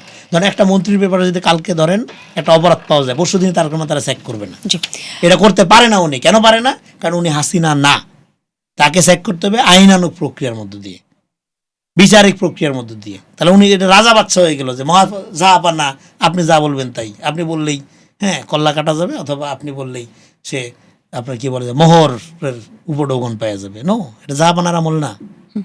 তারেক রহমানকেও অ্যাকর্ডিং টু ল ফাংশন করতে হয়। এই জিনিসটাই আমরা অনেক সময় বুঝতে পারি না। হ্যাঁ, প্রধানমন্ত্রী এখনই কেন হস্তক্ষেপ করছে না, এখনই কেন ঝাঁপায়ে পড়ছে না, এই ধরনের পপুলিজম করার সুযোগ নাই তো তার। পরিষ্কার। তাহলে বাংলাদেশ এখন যে অবস্থায় আছে, বাংলাদেশের রাজনীতিতে আমরা যে পরিবর্তনগুলো দেখছি, এই পথচলা আমাদের সুমসৃণ হবে নাকি চ্যালেঞ্জ হবে? এইটা খুবই ইম্পর্টেন্ট প্রশ্ন। এটা চ্যালেঞ্জিং ডেফিনেটলি বিকজ অফ আমাদের প্রথম কথা যেটা বললাম যে মোরাল ফ্যাব্রিকটা সমাজে ভেঙে গেছে। আমরা নৈতিকতা আশা করি অন্যের কাছ থেকে, নিজের যে নৈতিক হওয়া দরকার, নিজের যে ভালো হওয়া দরকার, এই ব্যাপারে হুঁশ নেই। আপনি ভালো হবেন, আপনি আমার ফ্যাসিলিটি দিবেন, আমি যে দিব, আমার যে ভালো হইতে হবে, এই জিনিসটা আমরা করি না। সো এটা ফেরত আসতে হবে। চ্যারিটি বিগিনস অ্যাট হোম, নিজের দিক থেকে শুরু করতে হবে। এবং দেশ পুনর্গঠন করার ক্ষেত্রে দেশপ্রেম খুব সহজ জিনিস, যার যার জায়গার থেকে সঠিক কাজটি করা। কিন্তু আমি মনে করি আমরা আমরা যেভাবে চিন্তা করি, সঠিক কাজটি করা মানে আমি আমার যোগ্যতা থাকুক বা না থাকুক, বড় পত্র আমার লাগবে, বড় ফ্যাসিলিটিটা আমার লাগবে, সুবিধাটা আমার লাগবে, এবং ফ্যাসিলিটি শুড বি শেয়ার্ড। আমরা আমাদের ফ্যাসিলিটি শেয়ার করি না। একটা ধারণার কাছে যান আপনি, সে আপনার হাইকোর্ট দেখায় ছেড়ে দিবে, আপনার গাম জড়ায় ছেড়ে দিবে। সো এই যে আপনার একটা মানে কি বল মানবিক মর্যাদাবোধের প্রতি রেসপেক্টফুল হওয়া, এটা কালচারালি আমরা যদি অর্জন করতে না পারি, এই এত বড় বড় কথা বললে কিচ্ছু হবে না। আপনাকে ধন্যবাদ, আপনি অনেক সময় দিলেন আমাদেরকে। আর একই সাথে বাংলাদেশের রাজনীতি নিয়ে যখন আসলে আমরা কথা বলি, একটি প্রশ্ন দিয়ে শেষ করতে চাই। আমি সবার কাছে এটা আসলে জানতে চাই। আপনি বলছিলেন চ্যারিটি বিগিনস অ্যাট হোম। প্রত্যেকটা নাগরিকের জায়গা থেকে, নিজেদের জায়গা থেকে দেশকে ভালোবাসা প্রয়োজন, আপনি যেটা বলছিলেন। আপনার কি মনে হয় যে বাংলাদেশের এখন সার্বজনীন মানুষের সবার কি জায়গাটাতে সবচেয়ে বড় পরিবর্তন দরকার? শুরুতেই আগে আমরা নিজেরা নিজেদের কি পরিবর্তনের মাধ্যমে দেশকে এগিয়ে নিয়ে যেতে পারি? প্রত্যেকের অনার কোড রক্ষা করা, প্রত্যেককে মর্যাদা দেওয়া। আপনি নারী, আপনার ড্রেস খারাপ, হ্যাঁ ওই জন্য আপনাকে ট্যাগ দিয়ে দেবো, আপনার চরিত্র খারাপ, হ্যাঁ আমি কালাবাটা, অমুক ফেরেস্তা। নো, প্রত্যেকটা ব্যক্তির অনার কোড রক্ষা করা, প্রত্যেকটা ব্যক্তিকে রেসপেক্ট করা। শেষ করব এই আলোচনা, কিন্তু এই যখন আপনি ব্যক্তিকে, প্রত্যেকটা মানুষের সম্মানের কথা বললেন, নারীর সম্মানের কথা বললেন, আমরা কিছুদিন ধরে দেখছি যখন থেকে জুলাই আসলো তখন থেকেই মেহের আফরোজ শাওনের একটি স্ট্যাটাসকে কেন্দ্র করে আমরা দেখলাম যে নানা রকম আলোচনার মধ্যে চলে গেল, এবং সেটা যেতে যেতে এত নোংরা পর্যায়ে হয়ে গেল, সেটা নিয়ে আসলে মানুষ এখন কথা বলবার যেই জায়গা সেটা হারিয়েছে। মেহের আফরোজ শাওন নিজের একটা ব্যাখ্যা দেবার চেষ্টা করেছেন। তিনি বলেছেন যে আমাদেরকে যখন তারা এই শব্দ ব্যবহার করে কথা বলে আমাদের কেমন খারাপ লাগে সেটা বোঝানোর জন্যই এই শব্দটা তিনি ব্যবহার করেছেন। অর্থাৎ জুলাইয়ের মাধ্যমে তো ফ্যাসিজমের পতন ঘটেছে, এখন সবাই সব কথা বলতে পারে, বলার সুযোগ তৈরি হয়েছে। এই ব্যাখ্যাটা আসলে আপনি কিভাবে নেবেন, অথবা মেহের আফরোজ শাওনের প্রতি যেই ক্ষোভ আমরা দেখলাম সেটাকেও বা কিভাবে ব্যাখ্যা করবেন? দেখেন, ফ্রিডম অফ এক্সপ্রেশনের কথা আমরা বলি, ফ্রিডম অফ এক্সপ্রেশনের পক্ষে আমরা সবাই, কিন্তু ফ্রিডম অফ এক্সপ্রেশন এক্সারসাইজ করার একটা প্রিন্সিপাল আছে। সেই প্রিন্সিপালের হোয়াট নট টু সে। আমি তো ধরেন আপনি একটা প্রশ্ন করলেন, আমার পছন্দ হইল না, আমি কি জন্য গালি দিয়ে আপনাকে রেসপন্স করতে পারবো না? তো এটা নর্মস আছে। তাহলে ফ্রিডম অফ এক্সপ্রেশন বা মত প্রকাশের স্বাধীনতা অ্যাপ্লাই টু হোম, তার ক্ষেত্রে প্রযোজ্য যে জানে হোয়াট নট টু সে, কি বলতে হয় না এটাও যে জানে। অবশ্যই শাওন সব কিছু বলতে পারবে, কিন্তু তখনই সে সব কিছু বলার অধিকার অর্জন করবে যখন সে জানবে কি বলতে হয় না। আপনাকে গালি দিলে কেমন লেগেছে আপনার, সেটা আমাকে গালি দিয়ে, ওই গালি দিয়ে যার বুঝাইতে হয়, সে তো খুব নিম্ন স্তরের মানুষ। আমাকে নিয়ে যে হাজার হাজার ফটো কার্ড বানানো হয়, জামাত শিবির হেনো গালি নাই আমার যে না দেয়, এই জন্য আমি যদি সারাদিন, এবার আমিও যদি তাদের জন্য একটা অফিস নিয়ে ফটো কার্ড কাউন্টার বানানো শুরু করি, কাউন্টার এআই ব্যবহার করে তাদের চরিত্র হনন করা, তাদের মেয়েদেরকে নিয়ে এগুলি করা শুরু করি, তারা যেভাবে করে আমি তো এইভাবে তাদের প্রতি, তাহলে তো চোখের বদলে চোখ কানা, তাতে দুনিয়া তার কিছু থাকবে না, অন্ধকার হয়ে যাবে। তাহলে আমার মোরাল স্ট্যান্ডার্ডটা কি? এই জন্য তো every victory must be moral victory. ফলে আপনি যে ইন দ্য রং সাইড আছেন তার বড় প্রমাণটা হইল আপনি জানেন না, ধরে নিলাম ওরা আপনার এনিমি, আপনি হাসিনার বড় ভক্ত, আপনি হাসিনাকে ফেরেস্তা মনে করেন, ধরে নিলাম, কিন্তু এটাকে ডিল করতে হয় যেভাবে সেটা আপনি জানেন না। আপনি হাসিনার চেয়ে নিকৃষ্ট ওয়েতে ডিল করেন। আপনি গালি দিলে কেমন লাগে, যে আপনি গালি তাকে ওই গালি দিয়ে যদি আপনি এটা বুঝাইতে হয়, তাহলে আপনি জানেন না how to engage, how to fight, আপনি একটা রিয়েকশনের রাজনীতি করেন। এটা একটা। আরেকটা হলো যে শাওন বা এখানকার কালচারাল এরিয়াতে যারা কাজ করে তারা আওয়ামী লীগকে ফর গ্যারান্টেড ধরে নেয়। তারা মনে করে আওয়ামী লীগ ছাড়া তাদের আর কিছু নাই সোসাইটিতে। ফলে আওয়ামী লীগ খারাপ হোক ভালো হোক, আওয়ামী লীগই তাদের লাগবে। এই জন্য তারা আওয়ামী লীগের ব্যাপারে লেজিটিমেসি উৎপাদন করার চেষ্টা করে। এইটা টাইম ওভার হয়ে গেছে, এটা তারা বুঝতে পারতেছেন না। তারা বাংলাদেশের নাগরিক। শাওন ধরেন একজন প্রতিভাবান আর্টিস্ট, সে তার এরিয়াতে কাজ করে থাকবে। হাসিনার বন্দনা কইরা সে কোনো সুবিধা আওয়ামী লীগকে দিতে পারবে না। আওয়ামী লীগকে সে উদ্ধার করতে পারবে না। আওয়ামী লীগ নিজে যাচ্ছে না যে জিনিস, সে জিনিস তার করে দেওয়ার দরকার নেই। সে তার নাগরিক অধিকার নিয়ে থাকুক এবং তাকে যেন কোনোভাবে হেনস্থা করা না হয়, কিন্তু তাকে বুঝতে হবে যে হোয়াট নট টু সে। একই সাথে যারা তরুণ প্রজন্ম আছে তাদেরকেও তো নিশ্চয়ই তাহলে Definitely. বোঝা উচিত যে কি শব্দ ব্যবহার করে ক্রিটিসিজমও করতে হয়। এটাই তো আপনার গণঅভ্যুত্থান করে সবচেয়ে বড় ক্ষতিটা তো এই জায়গায় হয়েছে যে, আর এটা একটা ক্যাওয়াটিক কন্ডিশনের মধ্যে এটা হয়। যেমন ধরেন, এই জন্যই তো হাসিনাকে যেভাবে গালি দিচ্ছে, একইভাবে কি তারেক রহমানকে গালি দেওয়া যাবে? তারেক রহমান কি হাসিনা?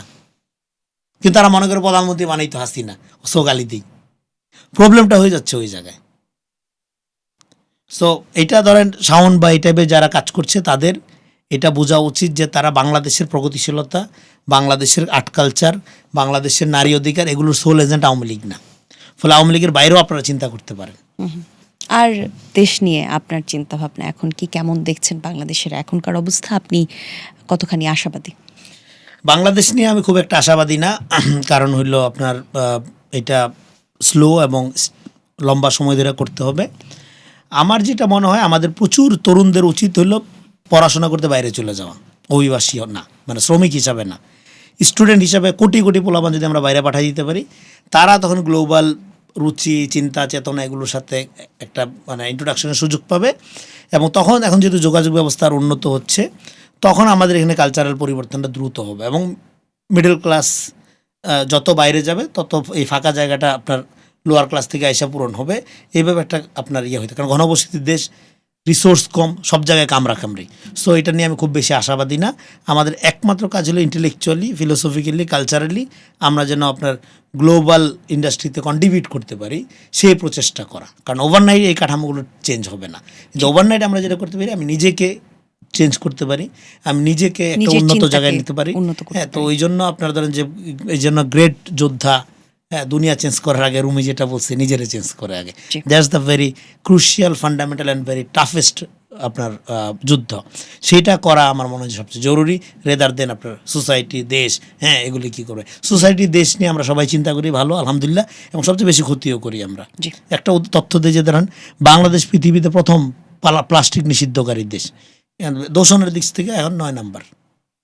তো কী লাভ হইল আপনার নিষিদ্ধ করে? সো একইভাবে প্রচুর দেশপ্রেম, ক্ষমতা পাওয়ার সাথে সাথে লুটপাট শুরু, জি। তো কোনো মানে নাই। সো নিজের ক্যাপাসিটি বাড়ানো, হ্যাঁ, নিজেকে এম্পাওয়ার করা, এবং আমি যেটা মনে করি যে একটা গ্লোবাল স্ট্যান্ডার্ডে নিজেকে নিয়ে যাওয়ার একটা চেষ্টা করা। তাইলে আপনি, হ্যাঁ, ওই কম রিসোর্সের জন্য আপনার চাচাতো ভাইয়ের জমি দখল করবেন না। জি, ধন্যবাদ আপনাকে, অসংখ্য ধন্যবাদ আপনার সময়ের জন্য। একই সাথে দর্শকদেরকেও বলতে চাই, আজকের আয়োজন আমরা এখানে শেষ করছি। আগামী পর্বের ন্যারেটিভসে অন্য কারোর সঙ্গে গল্প হবে দেশ এবং দেশের অবস্থা নিয়ে, আর দেশের রাজনীতি নিয়ে খোলামেলা আলোচনা করবার জন্যই প্রতি পর্বে আমরা আপনাদের সঙ্গে হাজির হই। সে পর্যন্ত সবাই ভালো থাকবেন, সুস্থ থাকবেন।